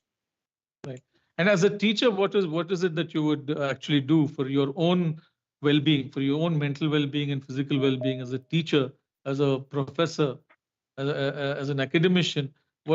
You're constantly on the move, like I mentioned earlier. So what is it that you would actually do to make sure that you can maintain an equality between both physical and mental? And we started the session, I think Dr. Sandhya put it beautifully. We can't say it's 50-50% or whatever. Both of them are like 100% all the time, and both physical and mental. But from a faculty perspective, what do you think you need to do on a daily basis to include some amount of physical activity in your daily work? What would you suggest? Give me 1 or 2 points. As a teacher, on overall, when we see the teacher's life, most of us, we don't sit and work. We keep on moving. We take classes for an hour or 2 hours, 3 hours sometimes. We keep moving in the podium. So slightly, we try to engage ourselves in such type of physical activities. I cannot say it's completely a workout. We are trying to do it every day, but still, we are trying to move it. That's why I have come up. So you anyway have a lot of physical activity that's coming in. But for you to move away from that, is there anything else that you want to suggest? Yeah, I always tell my students that you learn one new thing every day. So I do it every day for myself. Before sleeping, going for the bed, you need to go for learning one good thing or something. It's something very new for you, even if it can be one word in a day. So I try to say them, new thing, one day multiplied by 365, you can talk about a subject for 5 minutes with everybody, whomever you meet it. So that will give them a lot of confidence when they are having that networking sessions with others. So that's the one thing which I tell to my students, and I also do it even today. So I cannot sleep without learning one thing in a day. So that's the one advice I would like to give it to the students. Awesome. I think that's a fantastic activity to keep the mind active and to keep the... Yeah. Sarah, coming to you, you've worked with so many organizations, you consult for so many of them, especially at leadership level. How do you think leaders need to take care of themselves? Because very often they get stuck in their office and you hardly see them even moving out for a bit. So, Sarah, before you answer that, I just want to go to Dr. Sandhya because she has something to say. She's raised her hand. Dr. Sandhya? I just wanted to add inputs to the question which you asked to Dr. Vijayalakshmi. Yeah. We do have certain activities for the teachers also or the employees of our institutions like education. There are occasional, celebrations where physical activities are conducted and some sports and some competitions are held. So this is done for, I think, quite a regular basis when you talk about university. There are so many occasions. It may be a teacher's day. It may be some kind of, general function or some kind of celebration of a festival and all. So we try to bring out the best from them by giving them competitions and, appreciating them for the kind of winning they do that and participation also. Coming to the mental health, yes, I was just answering your question on the chat board that, how often your organization does something about mental health. We do actually celebrate the International Mental Health Day, where, we conduct sessions. We also listen to the faculty members and our non-teaching employees, what are their problems, and there can be, again, come back to the same point where the role plays will be there, problem solutions will be there. There will be expert coming in here and addressing to all of faculties. And one more thing which I handle is NCB, the mission for, a drug-free campus and all. So many times what happens, even in academics, it's not only with the students, even with the teachers also, we have some addictions. Probably we will not be able to make out individual basis, but of course there are certain, hidden type of addictions. So for that also, we do conduct lots of sessions on that. We have, in fact, in our university, a full-time counselor who is available 24/7. We also have, our physical center, which is well equipped with the 10 beds, facility, having lots of medical help also available there, including the, induction of saline or trips, whatever we talk, and everything is available here. So it's not only that, we focus on the physical health, we also focus on mental health. And there are cases where we find any absenteeism is more with an employee. I think that that is one serious, indication where the employee is really missing out on something. Probably absenteeism is a big manifestation of mental challenges. Exactly. Yeah. And so, like for even I, as a women's head and also as a counselor, the first thing we say that you speak out.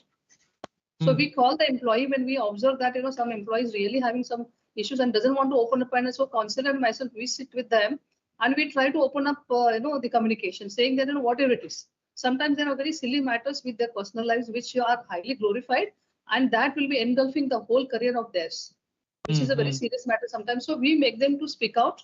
And if there are financial issues also, the institution like we took into the picture, we are having some kind of, HR policies here where the advances are given. Sometimes there are, the employees themselves having some kind of associations where they help each other and all, credit facilities available and all. So I think even in academic sectors, we do lots of things here. Though they are they are not the HR norms like corporates. Like in corporate, what happens? You have everything well written, saying that you give this, you don't give this, and this is your offer, this is not your offer, and all. But in spite of we not having such standardized norms, we do it more on the humanitarian grounds because we are in the industry of creating human capital. Right. So here for us, how our mental and physical fitness and well-being is important. It is also important for the peer group, also important for our stakeholders. So that's what we focus on. So just wanted to add on what Dr. Lakshmi said. Super. I think the two very important points coming out over there. So Sarah, coming to you, when you look at leadership, what is it that we see what they need to do to keep themselves mentally alert, physically active, so that they can take care of both body and mind? Thank you, Sandesh. I think a lot has been said. Leaders cannot be different from other people. And so a lot has been said about how each individual can take care of themselves. I'd like, just to focus on a few aspects, because for a leader, if they are in integrity, there is a lot of well-being that happens for them. So for a leader, the integrity is an extremely important aspect that they need to work on. Integrity is when they're listening to their conscience, and integrity is when they are not working with guilt, blame, or being a victim.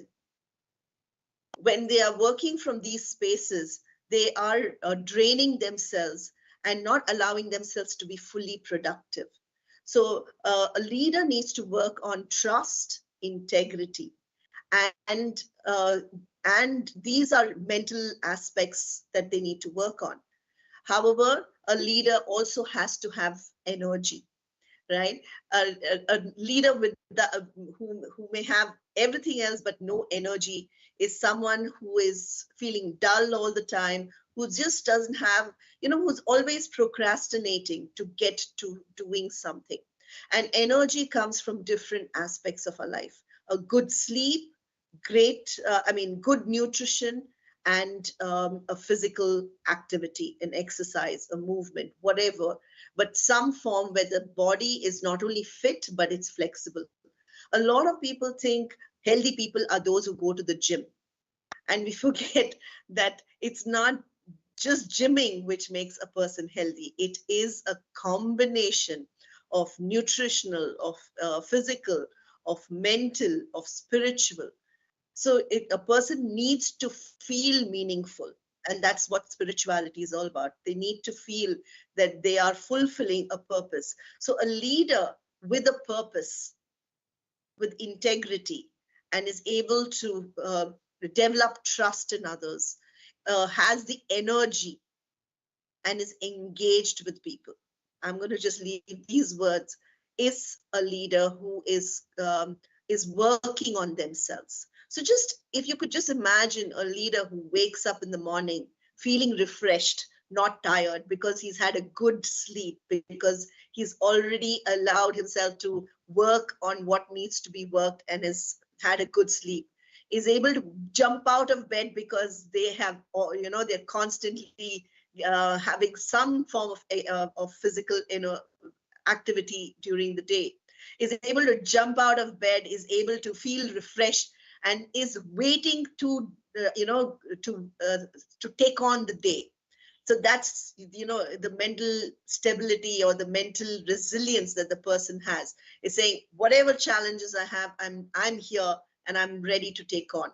So these are some important aspects, Sandesh. Fantastic, sir. I just put up this picture over here because you may have noticed that this is actually the theme for today. And I think the 5 points that you mentioned out here are covered in those 5 icons that you see, right? In terms of meditation, sleep, nutrition, physical, and also a sound body, in terms of where it goes. And that also leads into a sound mind.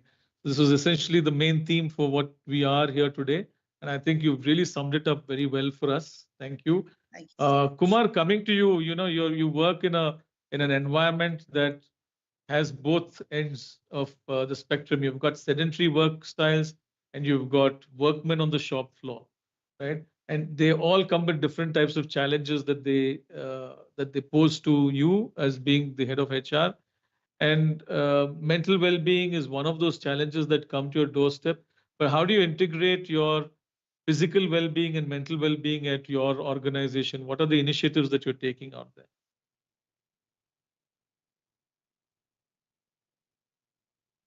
You're frozen or we are frozen, one of the two. Am I audible? Yeah, you're audible, yes. All right. So I think it's not an easy journey to really recognize, understand, embrace that both physical and mental health is very important for the workforce. But the journey has really paved a lot of result for us, and there is a long way to go as well. Let me share some of the examples that we tried to do in our setup. Normally, when you say that physical well-being, what we tend to do is we tend to do a small little benchmark, try what other companies are doing, and we tend to ape that. Oh, in this company, there are recreation centers, they provide TT table, they provide carom, they provide chairs. Why not we do it? They provide billiards, let's also put that. So things of that nature. But trying to understand the demography of this group and trying to understand that one size doesn't fit all. and therefore you need to have a variety of things. Therefore, you are able to maximize your participation. So in our setup in Ambattur Godrej, we got about 10 different varieties of engaging people onto physical engagement. We have a cricket ground, we have a football ground, we have a badminton court, we have a kabaddi court, we got carom, chess, TT.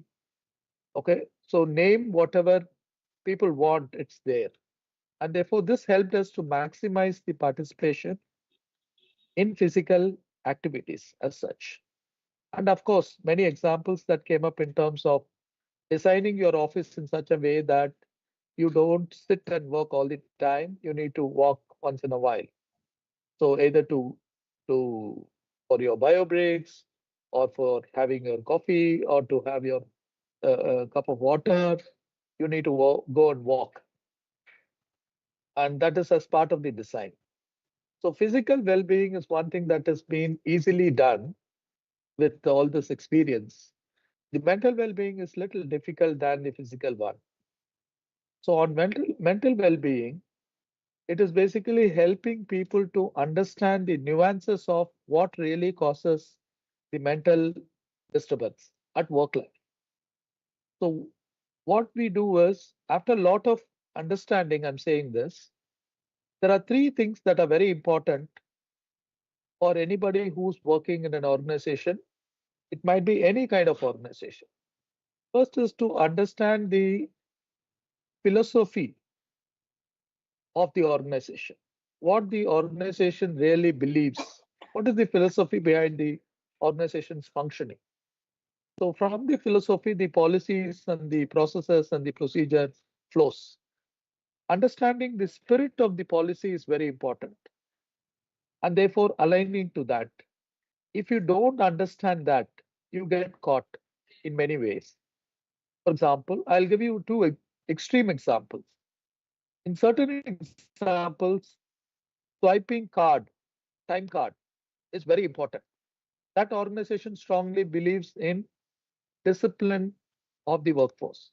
You need to come on time, you need to go on time. Certain organization strongly believes on flexi, you need not swipe. You can work from anywhere.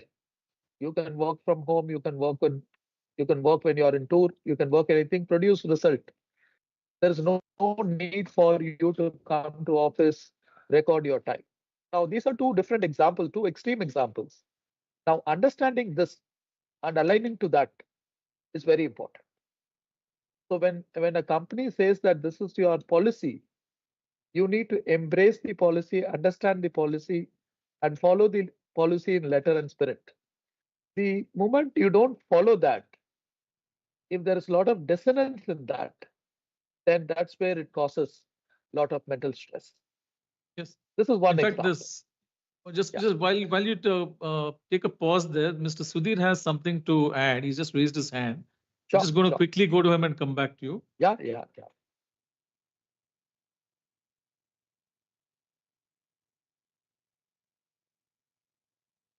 I'm sorry if I have interrupted.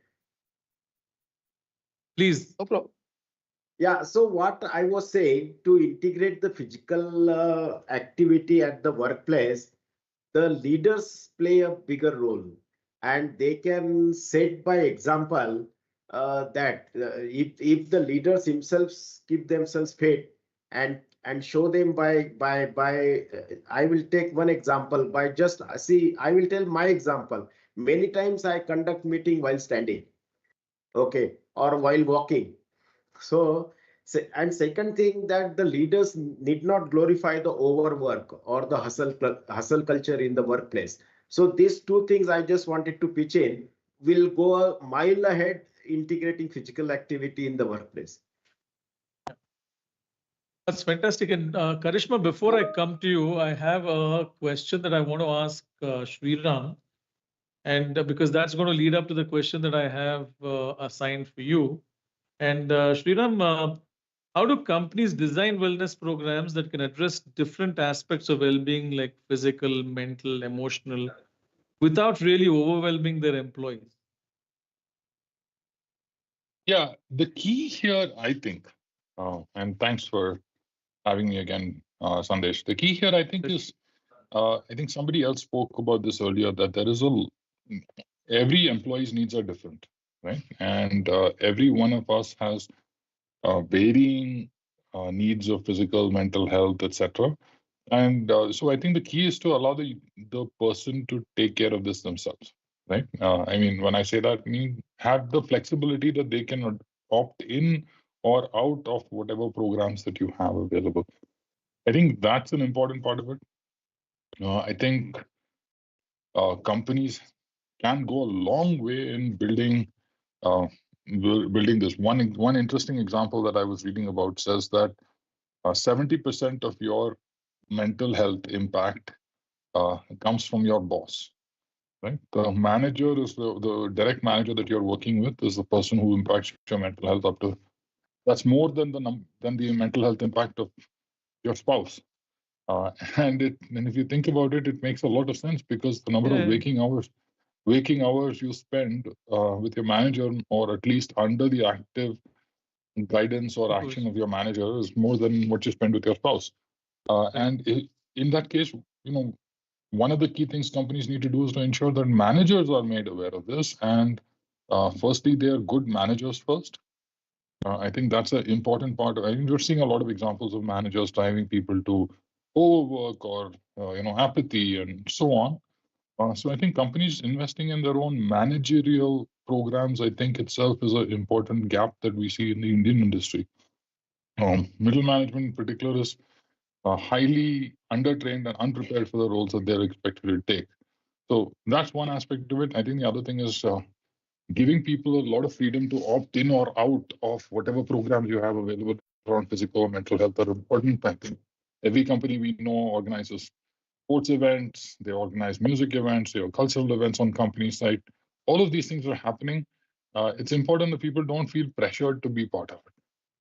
Correct. Absolutely. I think Kumar has something to add. He's got his hand up and we just quickly jump to him. Yeah. So, so in my mind, there were three things. One is aligning to the philosophy policy of the company so that you are able to really not get caught in something that put a lot of pressure on your head. The second thing is, like somebody said, it is how do you manage your manager, your boss. Managing your boss is a very important aspect in a working context. Third is, what do you do with your team? So if you can look at these three elements in your workplace very sensitively, that's where you are able to really not get caught in a mental agony.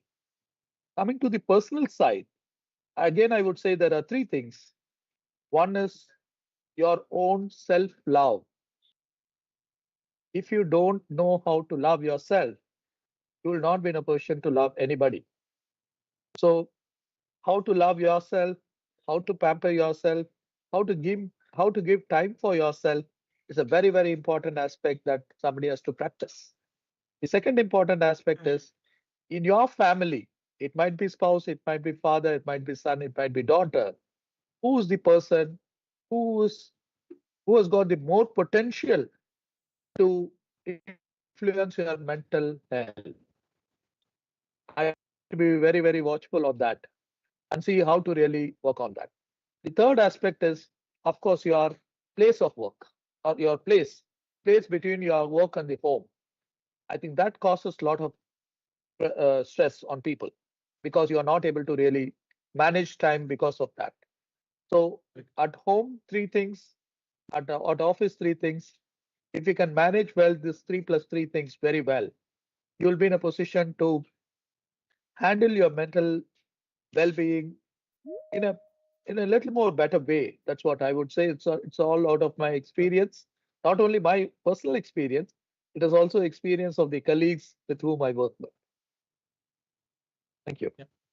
Fantastic. And Karishma, coming to you, see you've been in the learning development space for a long time, right? And that's been an area. And Vikram, I know you've been itching to come in. I've seen your hand come up there. I'm coming to you, Vikram, very quickly. You made your presence at the back too, so just give me a minute. Karishma, when you look at the way L&D has evolved and the kind of activities that have been going on, it has started to take one.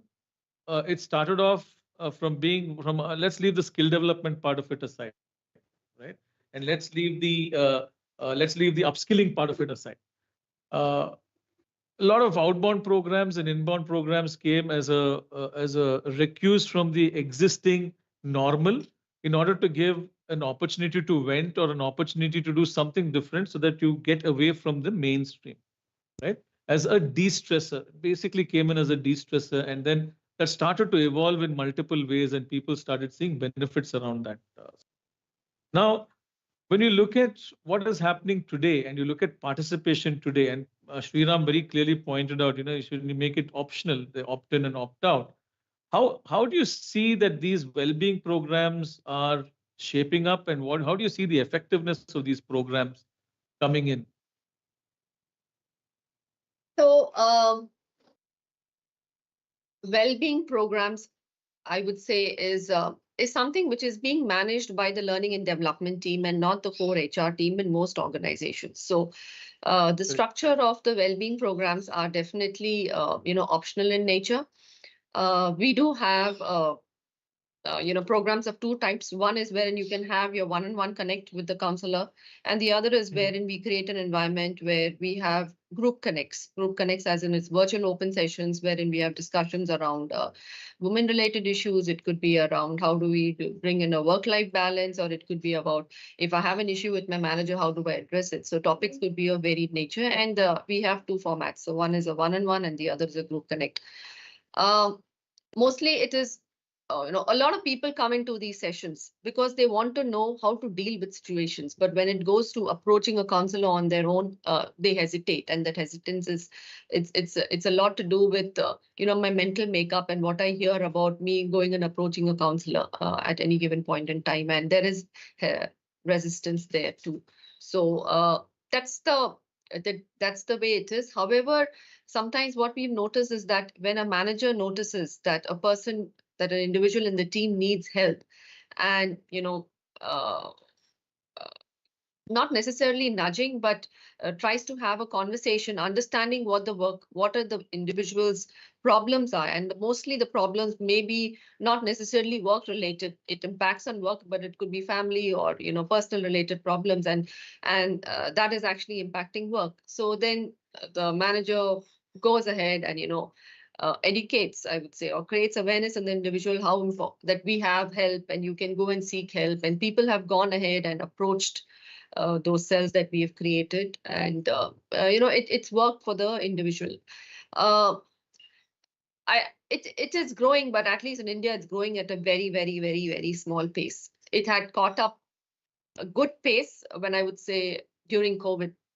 Because a lot of people were impacted. In fact, we have Sarah here who also we had approached to come in, to do a 21-day session with our employees. And it was a morning 15 minutes connect. And it was beautiful. There were people who were going through a lot of pain, of having, of missing their loved ones, because due to unexpected reasons they were no more, and there was a little amount of venting happening and consoling happening, and it worked well. So I think it's something that even if you don't have takers in the organization for mental health, you might be getting a counselor every week to come and meet you, to come and it's a one-hour connect that we do, wherein we have a counselor on board in our office.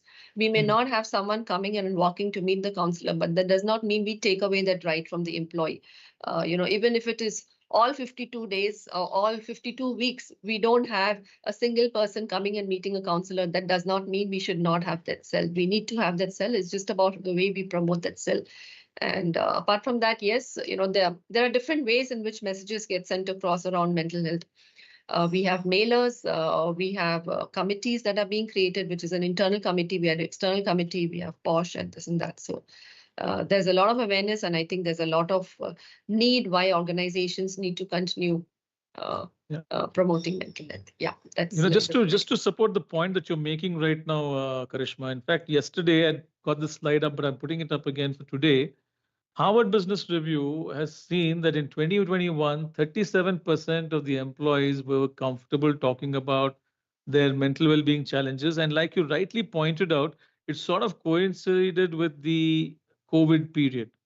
But from then to 2023, just the 2 years, and now we're in 2024, it's dipped from 37% to 19%.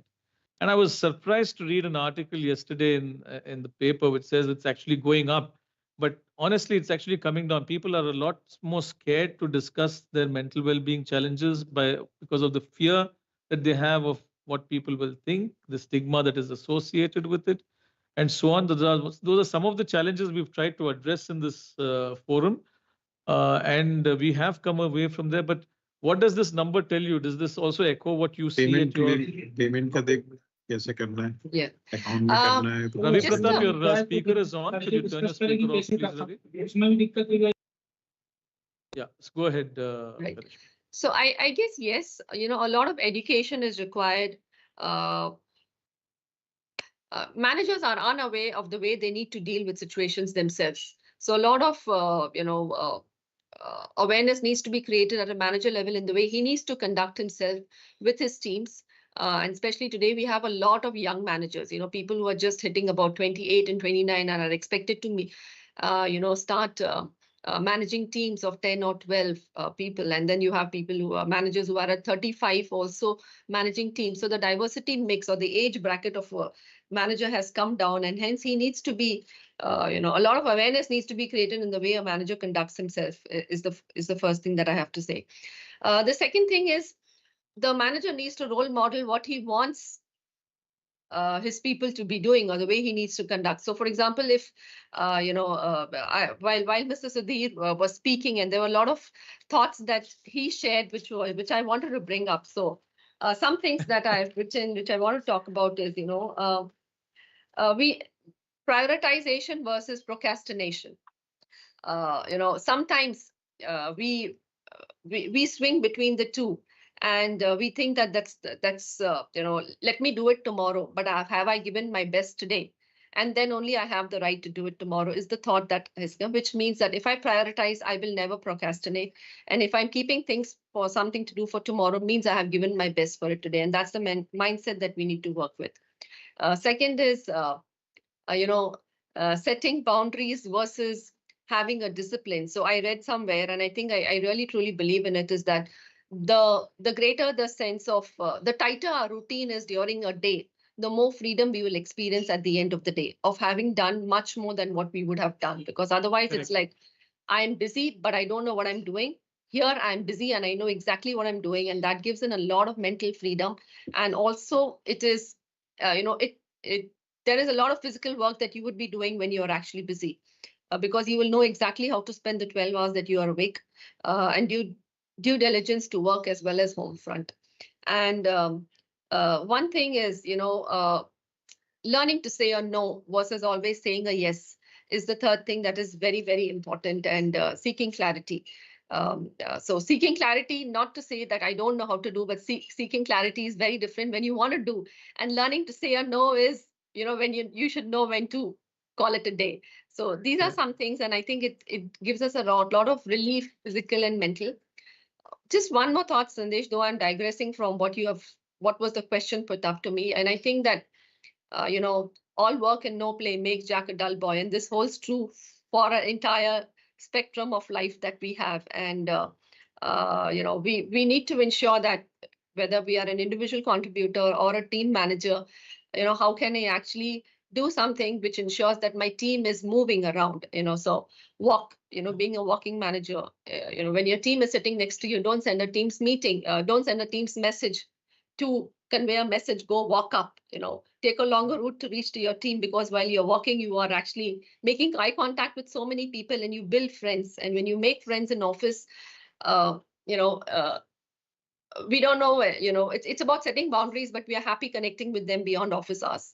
And that's the kind of culture that we want to build in, and we should be able to build in as individuals and as leaders in the organization. Yeah, absolutely. I think that's one of the points that Dr. Sandhya was mentioning, when you build in fun activities into your day, that you're not just stuck with certain things. So all work and no play makes Jack a dull boy definitely is something that is on the cards. And I love the phrase that you said, the tighter my routine during the day, the more freedom I will experience at the end of the day.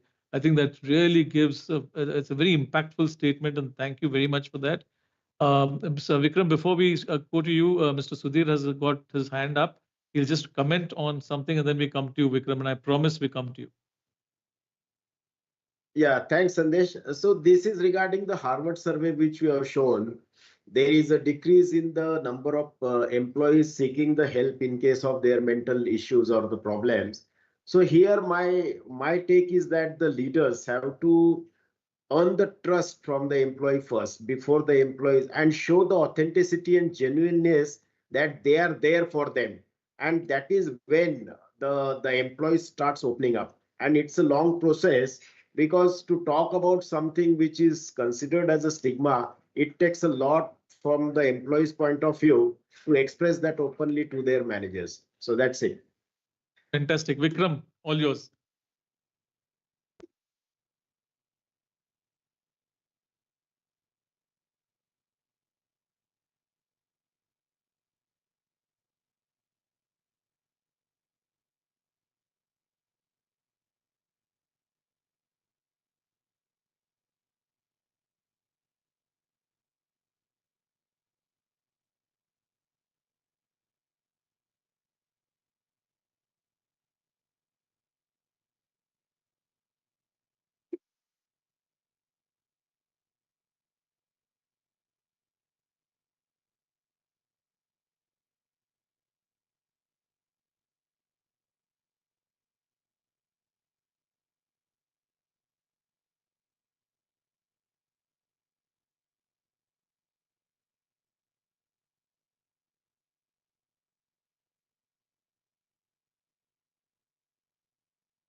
Vikram, I have a suggestion. Go with one short question at a time. Otherwise, you lose track of the question. Just break it into small questions, please.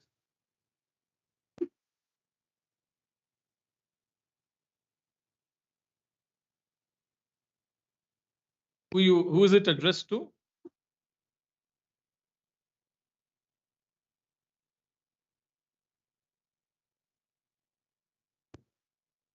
Can you please repeat that, please? Sorry. What's the question?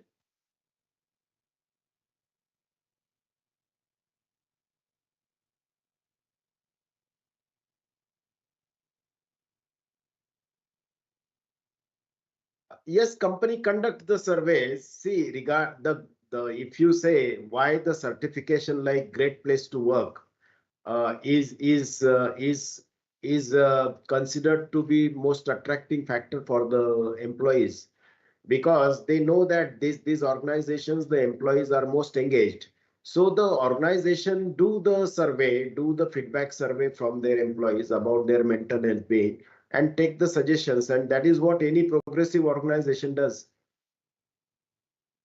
And how important is that to retaining and acquiring talent in the first place and retaining it? The question is coming from the place that while candidates come for interviews, they generally ask about the workplace, the salary, the working days, the working hours, the benefits, the healthcare, but very seldom do they ask about mental well-being at all. And so, what kind of initiatives does the organization take for mental well-being, and how important is it to attract talent? Is it important at all, first of all? And if it is, yeah. It is very important, and I would say what the organization can do is to give the flexibility to the employees. See, regarding I stay in Bombay, the traffic you can never predict.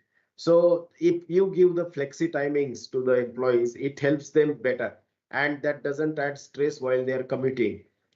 Second thing, during the interview, though the employees are not very upfront in asking about the work or the mental well-being, how it is being taken in the organization, but I think the employees do their survey, do their back-end survey about the culture of the organization and about how the particular boss to whom they are going to work with is viewed. And there are so many social medias available now to check that it is LinkedIn or it is other X or Insta or that, and how that individual person to whom or in which department they are going, they collect the information. So from both sides, it is necessary that they joining on a clear note. Okay. I want to go quickly to Mr. Raghunandan.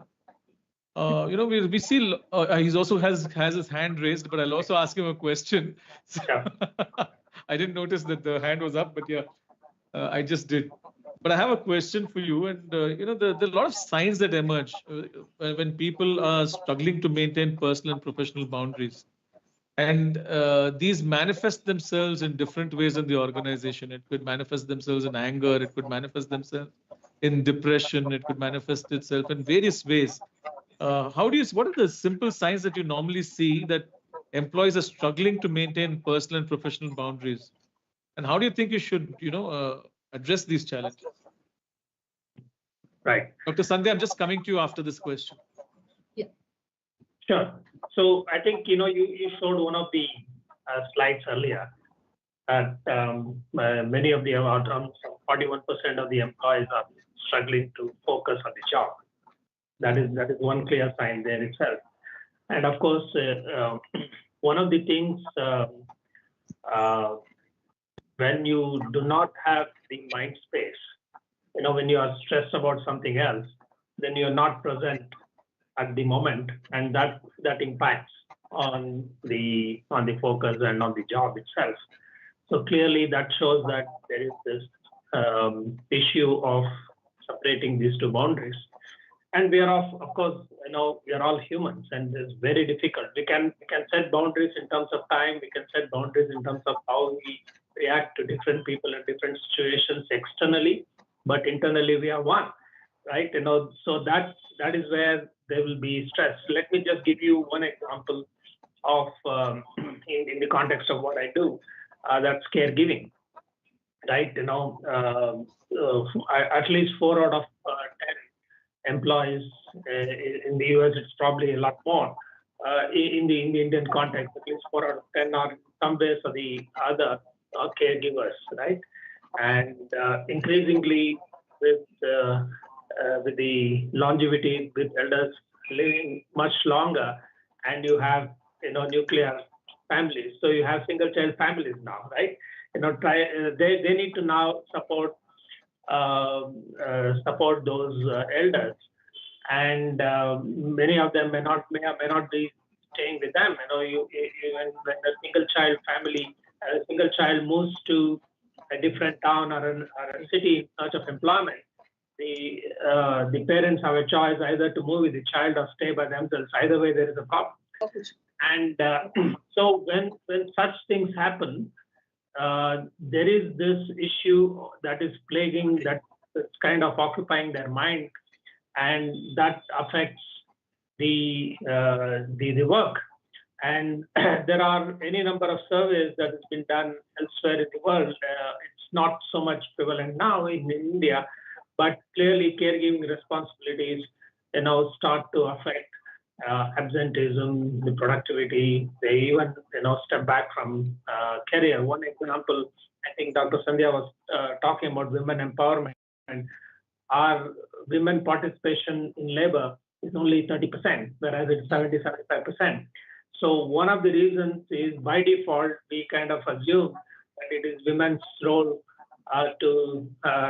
for caregiving, right?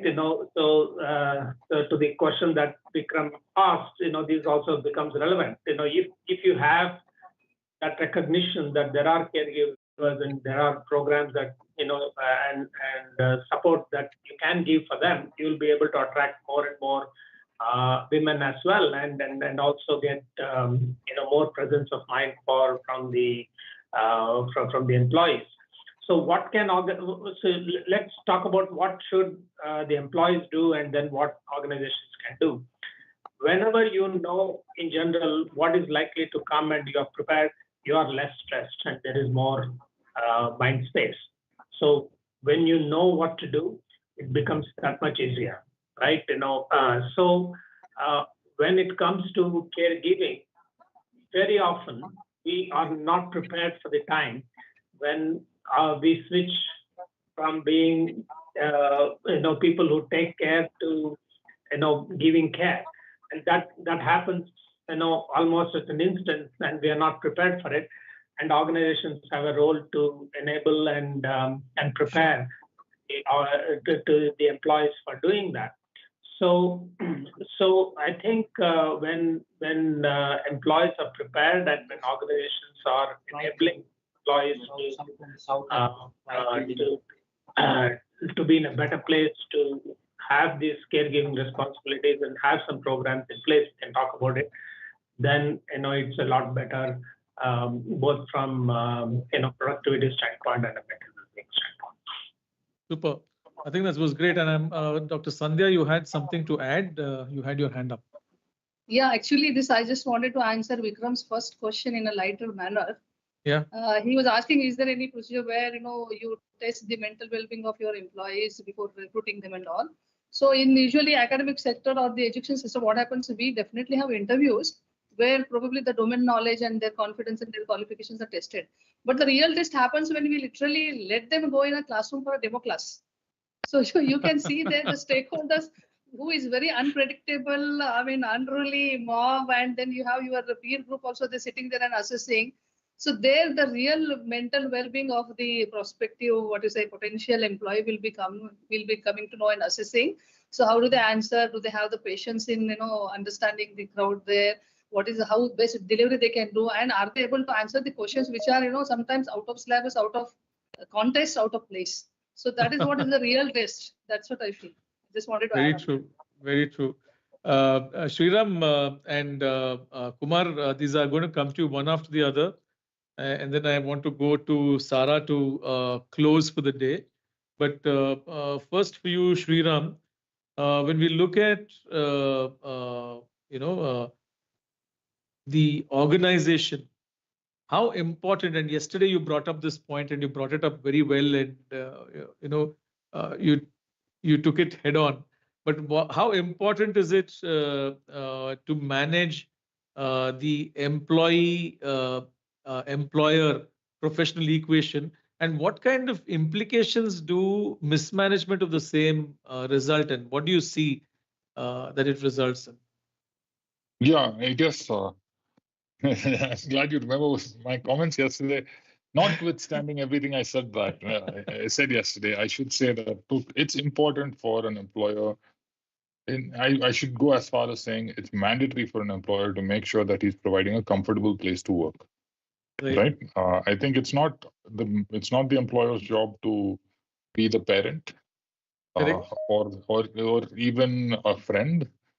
At the end of the day, it's a professional relationship, but it's imperative that you present an environment where work is comfortable, right? And what does that mean? And sometimes we've seen both extremes, right? I had one famous example. I think it was in the news a few years ago about a senior manager who would take his executive leadership team running with him for the important meetings, right? Now, was this a great idea? It's great from an employer wellness perspective, but it's not an inclusive idea. Right? It's important to realize that these kind of things are difficult. Not everyone can run. And running is not what you're there to do. You're there to engage in a professional context, and you should be able to get that job done effectively. Now, and if you're not fitting in, that's a challenge. We should be careful about the extent to which companies go in, pushing a culture of health and physical, mental wellness, etc.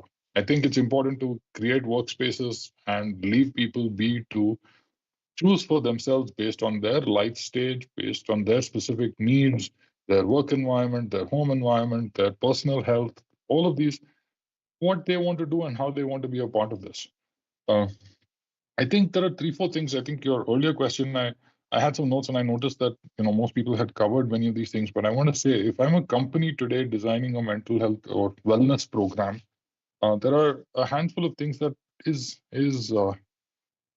I would say, critically important to take care of. One, of course, people, I mean, I think I look at these as 4 different areas. One is, of course, flexibility. I talked about all the different things that are, impacting individuals' lives, stage of life, career, how much money they make, what kind of, are they male or female, all of these things. So all of us have different needs, and being able to handle that, any wellness program needs to be flexible from that point of view. And one of the interesting things I've found is the only person who can really do anything about this is the direct manager of that person, right? And if that person is not equipped to, it can't be a corporate wellness program, or HR that comes from corporate is not going to understand all of these for all the employees across the company. So if that manager is not educated and empowered enough to be able to help an employee, this model of flexibility is not going to work. And I think that's an important thing. I think the second thing is around integrating with the culture thoughtfully and carefully,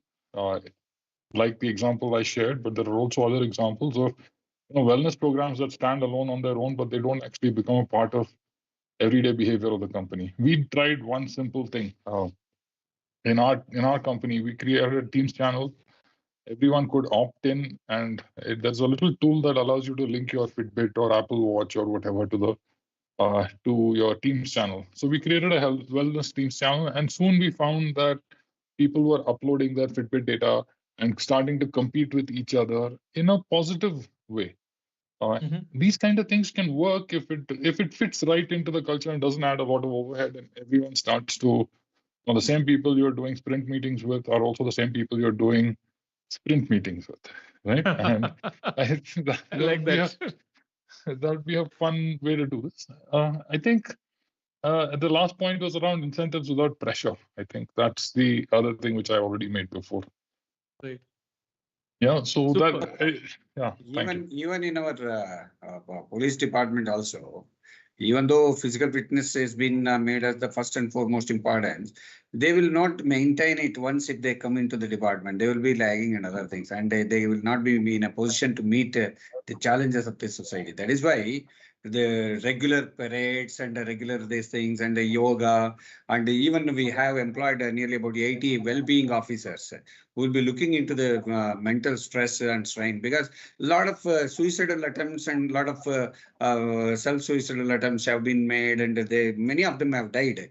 Though the police officers who have to look after the social evil, they themselves are getting caught in the social evil, and then they are ending up. Therefore, for that reason, several measures have been taken in the police department. The well-being officers are there to attend the psychological factors, and then there are food habits, like dietitians are being allowed to come to the police stations, and then many seminars of educated people who will be talking about how, like what our DVG was telling, like ಇರುವುದೆಲ್ಲವ ನೆನೆದು ಬಾರದಿರುವುದನ್ನ ಬಿಡೆ ಅರುಷಕ್ಕಿದೆ ದಾರಿ. Likewise, we police people, we have different sections like a civil, DR, CAR, KSRP and all. So each one will have a different kind of approach, and many people will have objections. Oh, that man will get more money. This man will get more. He can do site. Yeah, he will have a building. Likewise, there are professional jealousy, professional shortcomings, and other factors. So to meet all these things, also several people are visiting, and several people are giving like how you can enjoy the professional this thing. We have Madhukar Shetty kind of an IPS officer who are here, and Ajay Kumar Singh kind of an officers who are here, and they are into a different field. Likewise, so this well-being, it's been taken in a different measures in the modern this thing. Social media also, the cyber crime and other factors which are giving more pressure to the police department. Even there, a regular interactions, a regular refresher courses, and regular updating. Say, for example, now in our department only now the IPC itself is being changed.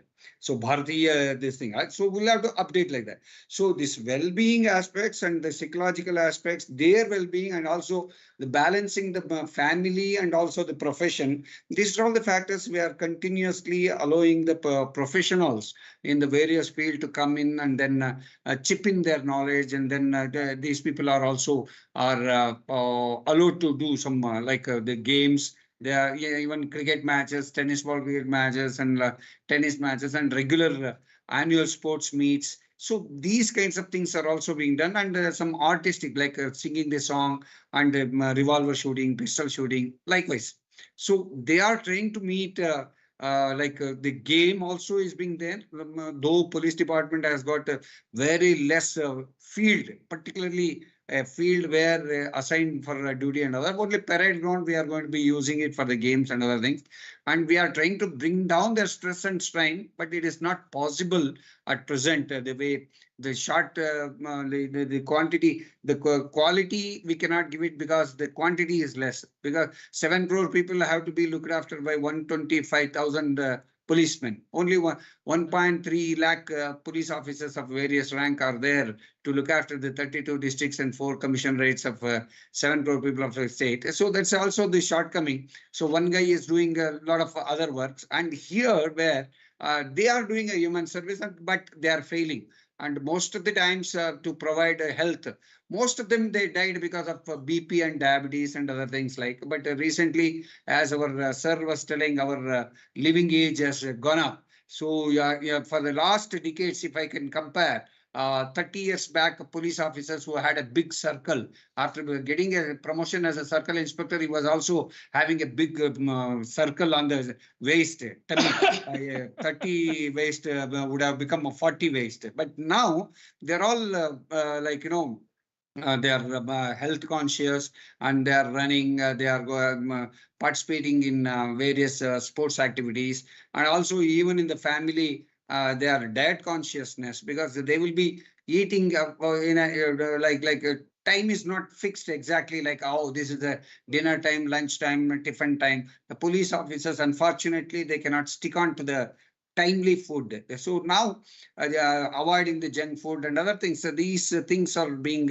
inculcated in them. Now the health problem is little bit up, and our BF is also helping them economically, financially. Some people who are in KSRP, CRDR, the students are being helped by BF fund, and their tension is coming down, and like taking a site or a building or getting settled after the retirement. All these things will be telling on him while handling the situation and while becoming an IO. So these areas we are attending more and more, and our department is giving more importance to give well-being aspects, psychological aspects, and also physical aspects, and they are also giving some financial assistance also.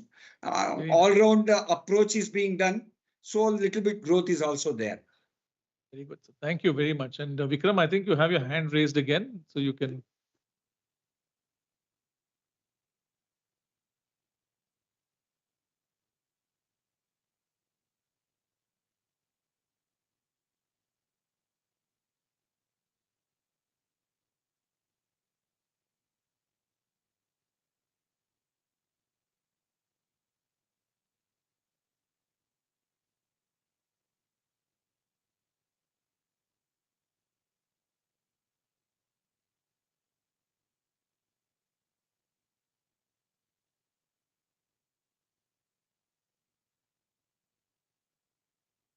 Are you addressing it to someone, Vikram? Okay.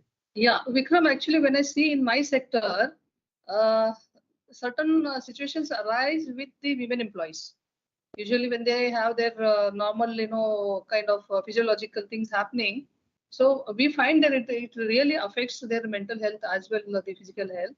So at times it's very difficult, in fact. And there are certain areas where probably nobody can give any kind of solutions there, except, giving them off and, take rest.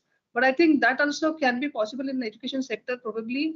Like corporates, we also have to come out with some restrooms or something like that, where literally the employee can take a break, go there, lie down for some time, take a break, and freshen up and come back. So I think that can be one solution I can suggest from our sector.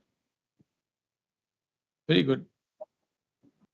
Even in my department, khaki culture also, we have some salary raised like shortcomings, like some people will be well placed, so that apart from the salary, automatically with the help of the society where they will be dealing between, they will be well off, and that also will have some professional jealousy and other factors, and they may not be given all the facilities where all people may not be getting the equal facility aspects, and some discrimination within the department happens. It's not because of governmental discrimination, because of the work culture that itself has created something, and it is very difficult, as Madam has said it, to satisfy a civil officer, a CR, City Armed Reserve Officer, or Karnataka State Reserve Police Officer, or District Armed Reserve Officer, or Karnataka State Industrial Security Officer, or State Intelligence Officer. Likewise,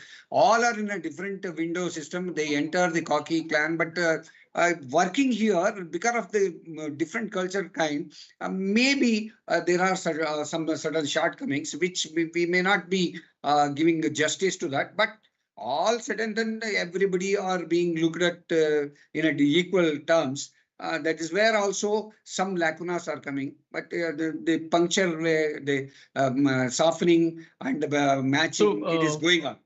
What I understood from Vikram's question was also that, when the year is from January to December, right? Our calendar year is from January to December. And in this calendar year, we have certain times of the year when there is certain signals that we start to get. It could be manifestations like absenteeism. It could be manifestations like resignations or attrition that's happening, and you will see this in certain peaks that happen from time to time. During these, when you see these peaks, do you also see a certain amount of impact to the way people absorb these wellness programs? And do you also see a way that employees react to surveys and such kind of templates? Kumar, that's mainly for you to let us know.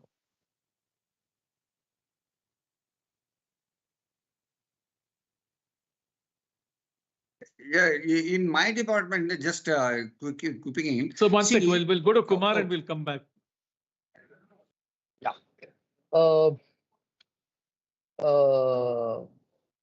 See, in terms of the borders, which is basically the borders between the home and work, I think that is very important to define correctly, because sometimes there is a lot of crisscross happening. So what is happening at your home contributes, has got an impact on your work. Sometimes what happens at your work has got a lot of impact on your home. Now, it is very, very difficult to really disassociate this. I will share my own experience. At some point of time, I had some kind of a mental stress. So I was wondering, is it coming from my home or is it coming from my boss? So I was struggling a lot to really differentiate this and try and understand where is it coming from. Later, when I went to a doctor to understand it, so he said it can be both. It can be a combination of both. And why do you want to differentiate that? So sometimes the originator can be but somebody can really take it up to the next stage. And the important aspect is that where the origin is sometimes may not be very important, but at what stage you are in, and therefore what kind of treatment would help to come out of that. I think that will be very important. And this talking about mental issues openly, frankly, without any stigma, is one important aspect that the leaders has to practice. Like most of you have said this. So when I had this problem, I had to come and openly talk about it. And that particular thing really penetrated a lot to many people to come out and share in terms of what kind of issues they are facing. And therefore, they were able to really find some kind of a recourse. Right. So the sometimes the borders between the home and the office will not be in a position to really put put a watertight Mr. compartment and say Raghunandan, that this just is before what. I come to Yeah. you, I'm just going to go quickly, Mr. Raghunandan. Before I come to you, I'm going to go to Saujanya. She's just joined us. Saujanya, Good the evening. Yes. point, yeah, good afternoon. The point that we're trying to look at is, there are stressors in the organizations, there are stressors in various environments. These stressors could be one and many.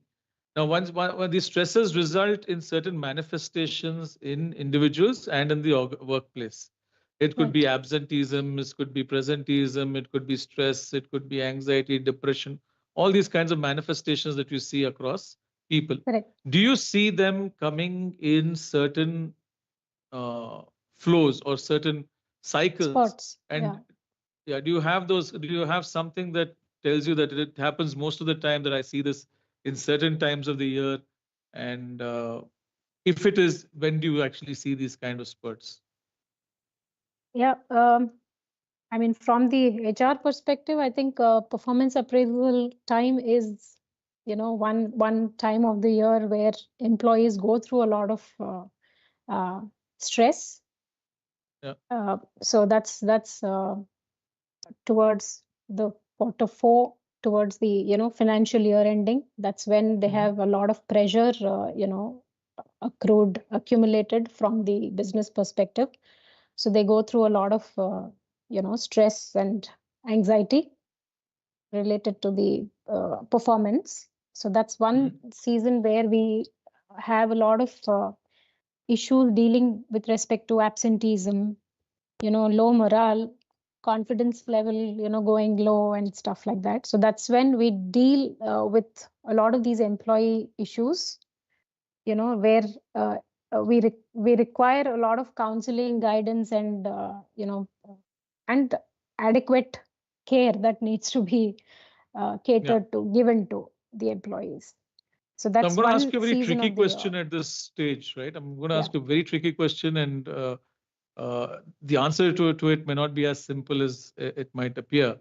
But when you look at these cycles, like you spoke about the performance appraisal cycle, and obviously the performance appraisal cycle has with it both regrettable attrition and bottom slicing and that desirable we attrition as well. That's true. Not talking about the forced attrition, we're looking at downsizing and upsizing and you're ramping up or whatever, but basically regrettable attrition and desirable attrition.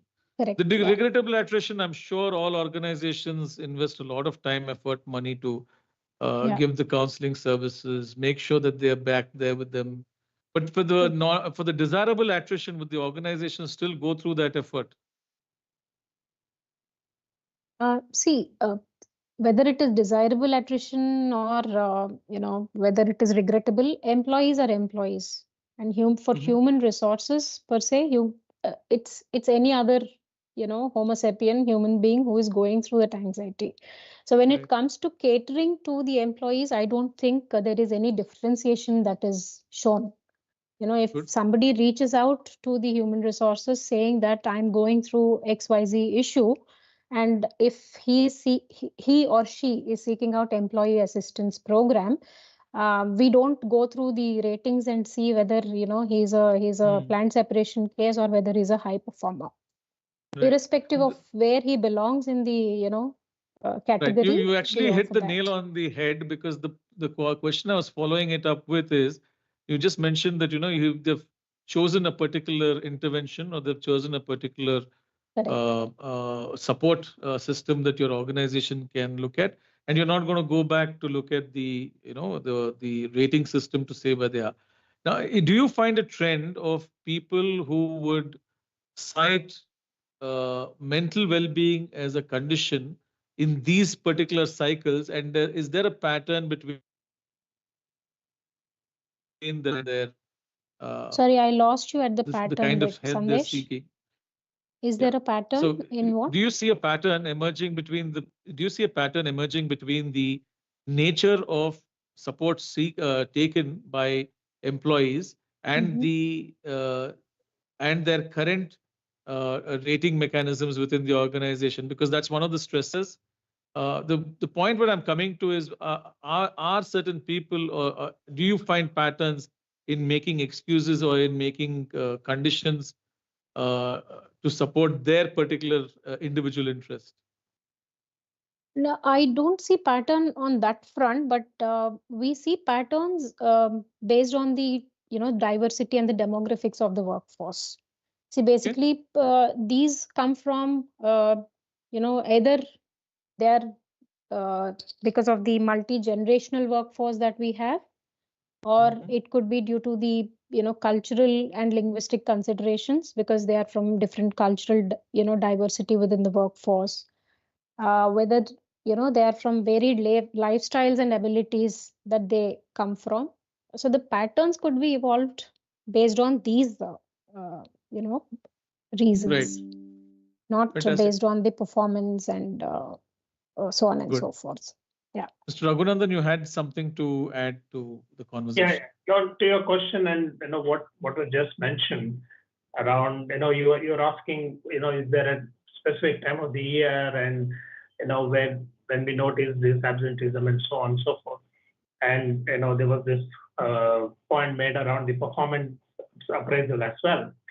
And one of the things that we often miss when we have the performance appraisal is in terms of what's going on at the family level for the employees, right?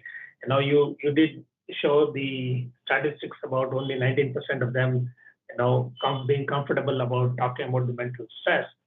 And there was this survey that said, common among caregivers, 72% go through emotional stress. And when they are experiencing a change in the work situation, right? Because of this, they even having to miss a meeting at the workplace, causes a lot of stress for them.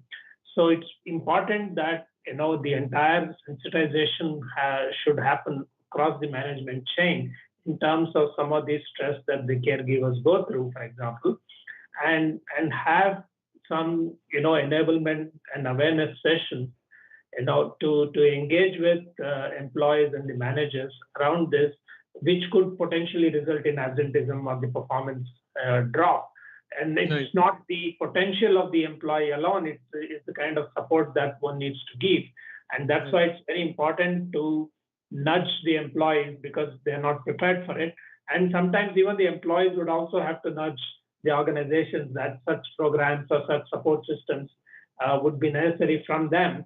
And that's when some of these growing need for support in these situations will get addressed. Sure. Mr. Sudhir, you had your hand up. I think you wanted to add to the conversation. Is just a rejoinder to what Saujanya and what Raghu has said. See, I agree that the patterns of this stress or so-called anxiety builds up with the one activity performance appraisal. And it depends for the organization with utmost care, it has to be handled. And it starts with the year when the expectations are set. When the employee knows that what he is required to perform and on what his performance will be evaluated, I think many of these issues will be sorted out. And the second most important activity is that post-appraisal, how or before the appraisal is even published, how the seniors handles the appraisal discussions with them. So in these two important activities where I think there could be a reduction in the attrition as well as the stress levels if these both are done to the perfection. Yep. Absolutely. I think both you... Yeah, I resonate. I totally echo with Mr. Sudhir's voice. I think fostering a culture of trust and transparency during this period, right from like Mr. Sudhir said, right from setting the expectations, deliverables at the beginning of the year till the completion of the process to, help the employee understand where they have gone right, where they have gone wrong, and what's the course correction to be done. If that is done well, I think this anxiety levels would go down considerably. Vikram, you have a question. I see that you have to pose to the panelists.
So I would like to take this, Sandesh. Sure. Yeah, see, mental well-being definitely is very important for the organization's performance. But one thing we should understand here is that the organizations, the primary, they are set up to generate profits. Yes. Okay, and that sets certain expectations on the employees to perform. Yes. And in this case, this committee, there are other avenues available in the organization. Is that the post committees or the where the employees can actually vent out if they see something incivility or some toxicity, etc., etc. So, Yes. so both sides, it has to be a very well balanced thing, that we should not be overplaying each over each The other. thing. So I think the employees also needs to be told at one point of time is that yes, it is you. If you have to achieve something, you have to shed your comfort zone. So that Yes. message also needs to go. Absolutely. In line with that, there has to be an equal weightage to them to develop a culture where the trust, recognition, and the help is Yeah. fostered. So I'm going to just turn this question around a bit and put it to Saujanya. And this is actually from the culmination of what's happened over the last 3 days and coming into today. One of the attendees asked a question to say, if I've seen a mental challenge or a mental well-being challenge with a colleague, who do I have to go and tell? Okay, so that was a question. That's this very simple question. The second part was, we said certain panelists came about with an option to say that we have a buddy system and we have a system where the manager can take it, but at the most would resort to first aid because mental wellness would possibly require a little deeper understanding of the challenge that's there. So how do you put that together? How do you make sure that the person gets the right attention, the person gets the right aid, and who should be the sounding board? Well, the sounding boards, Sandesh, could be different people to different employees. I mean, there are multiple channels which the employees create for themselves within an organization. Yes, one, of course, being in that role as an HR, on a lighter vein, HR plays a role of a, trainer, guide, mentor, psychologist, event manager, everything possible. But besides HR, employees also create their own support system, right? They'll have their own allies, they have their own, lean-in groups where, or mentors, buddies, more informal buddies, where I think they need to seek support or counsel from any of them. I mean, who they can confide in. Besides Right. that, we also need to create those formal, forums where they can talk about their concerns, issues, grievances, whatever. They will need to have a grievance redressal cell who they can reach out to. Of course, when you say it's like a committee or something, it's a body out there somewhere where they don't know. It could be just an email ID for some of them. If they don't have that one-to-one connect with somebody, many of the employees may not want to confide or talk about. Correct. Because they don't know where their mail goes and where it lands. So it's Very well just a said. black Yeah. box.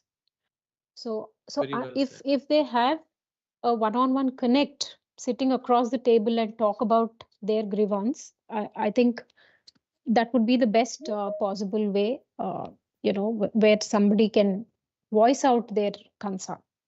Fantastic. So we're at 4:56, and I just want to sum up a couple of the points that have come over the 4 days, and then I want to move to Sarah and get her to give us a few mantras. But before that, we started off the first day where we understood the stressors. We focused on the stressors. We said, how do these stressors manifest itself at the workplace and in the individual and in the workplace?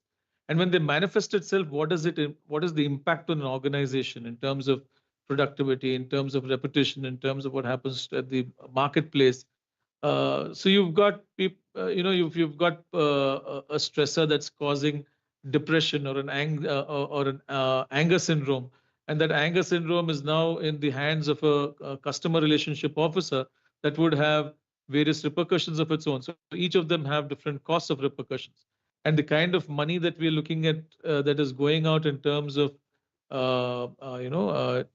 pure mental wellness driven costs in organizations, it's mind boggling. And it goes up to 1.03 trillion as far as India is concerned in terms of US dollars. So what is it that organizations do to overcome this? Do organizations first recognize that there is such a cost that is involved in not managing mental wellness? Then we went on to actually understanding how do you manage mental wellness? And the key points that came about was to create a safe space, create confidentiality and anonymity, try and destigmatize taking help and seeking help. Now, when it came to taking help and seeking help, there were different types of suggestions that came: the buddy system, the immediate superior, the professional help. So at what stage do you go for professional help, and when do you recognize it? Because usually the person undergoing mental wellness is the last person to actually recognize that they're going through that situation. And how do you address it? What is early detection? What do you do when you detect it? And so these are multiple things that came about. All of these thoughts and ideas are going to come, and we'll be sending all of you a collection of this information. This information is going to then become a publication.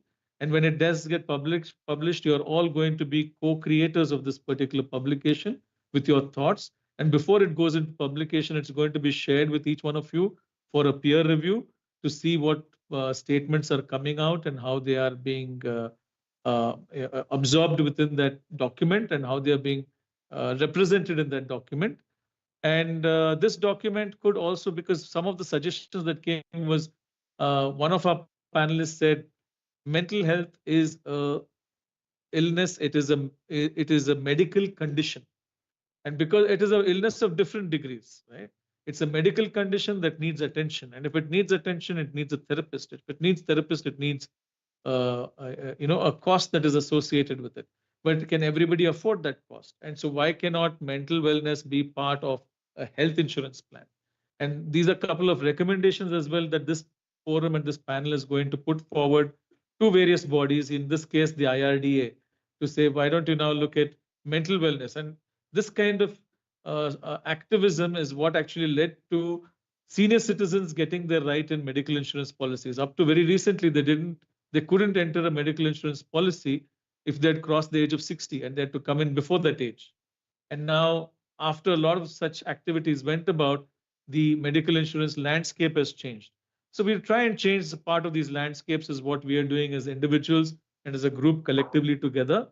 And with today's forum, which is about physical and mental wellness and the integration of physical and mental wellness, I'd like to invite Sarah to share a few tips and add a little bit of a sorcery into that, into those tips as well, and give us our closing statements for the day.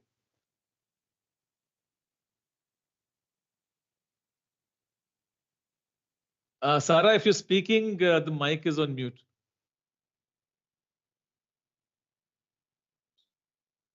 Thank you. Yes, it was on mute. And what a wonderful, wonderful day. What a wonderful end to this amazing 4 days. It's, the CEO of IBM said, in the end, it's all about the people. And so the organization's health is directly proportional to its people's health. And how are their people is very important. And it's very important that they both work together. It's not just the organization, but the individual himself should work on themselves too. So it's a combination of work that needs to be done. For me, if there is a chief well-being officer in every board who's working towards this, only with this in mind, I think that will bring about a lot of change. Having a chief well-being officer in every board, in every meeting, right? So with that, I'd like to say that people who are energized, who are engaged and effective, make for productivity to happen with ease, not easily, but with ease. So that's something that I'd like to end with. Wonderful, wonderful, Sarah. Thank you. I'd like to invite all the panelists, if they have any closing remarks, to share with us. And then after that, we call the event to a close. The panelists, please feel free to Only one thing I would like to add. In our particularly police department, during the transfers, we will have all kinds of stress and strain in a high level, almost unbearable level.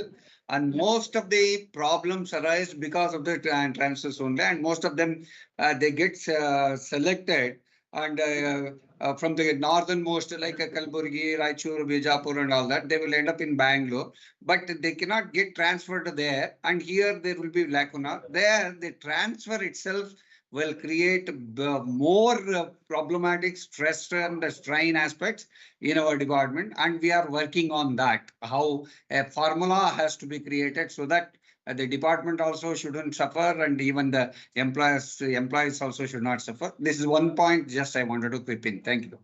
Thank you very much. I think each domain and each industry has their own set of problems. Yes, Dr. Sandhya. Kumar here. Dr. Sandhya, you're on mute. 1 second, Kumar. We're just coming to you. Yeah. Actually, I would like to speak on behalf of education sector, EduTech, whatever. Yeah. See, unlike corporates, we don't have a standard, HR policy for addressing to the issues like mental health and physical fitness and all that. We do have amenities and we do have the facilities for all this, but then the employee voluntarily will not go to this unless otherwise it is a part of the policy. So I really wish that even in education sector, the kind of policies we have in corporate also coming here, so that the balance of both these health will definitely add to lots of productivity. Thank you. Wonderful, ma'am. Thank you, and I will promise you that we will come and help you with that. We will make sure that you are engaged and that you're always, at the top of your game. Mr. Kumar, you had something to add.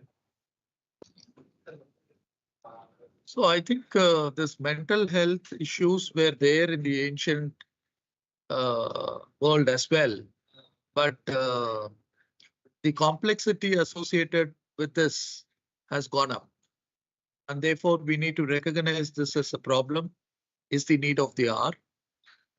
And the solutions can be, as you said, should it be part of the insurance cover? It's a good idea to really ponder upon. Can there be a committee? I think the association with committee is always negative. Therefore, a committee may not make sense, is my view at this point of time. Maybe a suggestion like there are statutes which recommends mandatory safety officer, mandatory welfare officer, mandatory medical officer, like which that can be mandatory counselors. Right. That can be a good way forward than a committee. Committee has got a lot of negative connotations. Thirdly, in terms of awareness and breaking the stigma is one of the important aspects that has to be discussed and spoken in open, not only restricted to this forum, but in many forums, and it should be a normal way of discussion about these topics and issues. So I think these are my top 3 things that came to my mind as part of the closing remarks. Thank you. Fantastic. Thank you very much, Kumar. And I think the mandatory counselors make a huge difference. In fact, the education sector has already adopted that in colleges, institutions, and so on.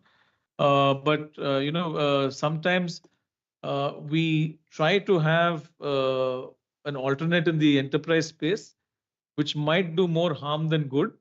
Whereas when you have counselors who know exactly what counseling is about, and when people seek that help, it might be a lot more effective, we have seen with the counselors in the education space as well. And I think that's a leaf that we have to take from the education sector into the enterprise world, the corporate world. So thank you all very much. We're at 5:07. I think I've tried my best to keep on schedule and on track. Yeah, tell me, sir. Tell me. I think from today onwards, we should call CEO as Chief Emotions Officer. Absolutely. He always is. Yes, we should.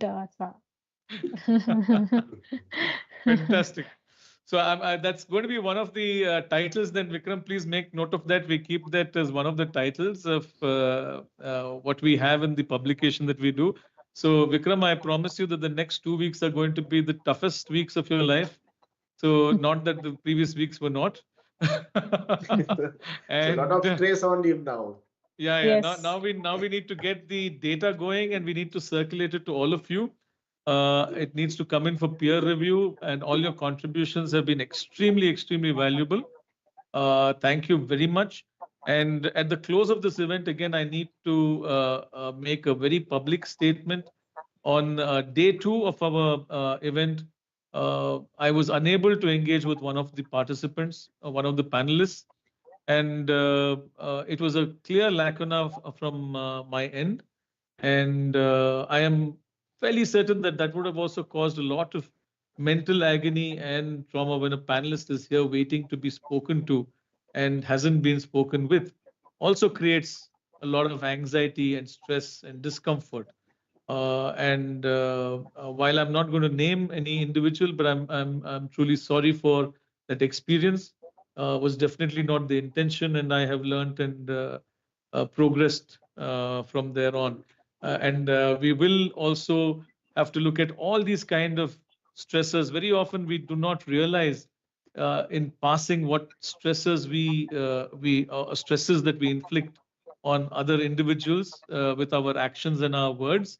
And yes, I think like Dr. Sandhya said, at frequent intervals, we need to ensure that there's a lot of fun and activity that comes in our way that really takes our mind off certain core functions that we are performing on, and it rejuvenates us to get back to our core functions in due course within the same day. So thank you all very much, and wish you all a very successful and happy Dasera, and a very successful and happy, healthy festivities ahead. Deepavali is coming up, Christmas is coming up, and of course the New Year is there. And then I don't remember who it was, but one of them said that we all make our resolutions by the last week of December to break them in the first week of January. And I hope that that's not what this group is going to do, and we will take these recommendations forward and make recommendations to IRDA and also organizations for policy making. Thank you all very much for your time and for being here. 2.5 hours is no mean feat. Thank you very much. Thank you. Thank you. Happy Dasara to one and all. Thank you. It was very insightful event, Sandesh. Thank you very much for having us on the event. Yeah, it was wonderful listening to all.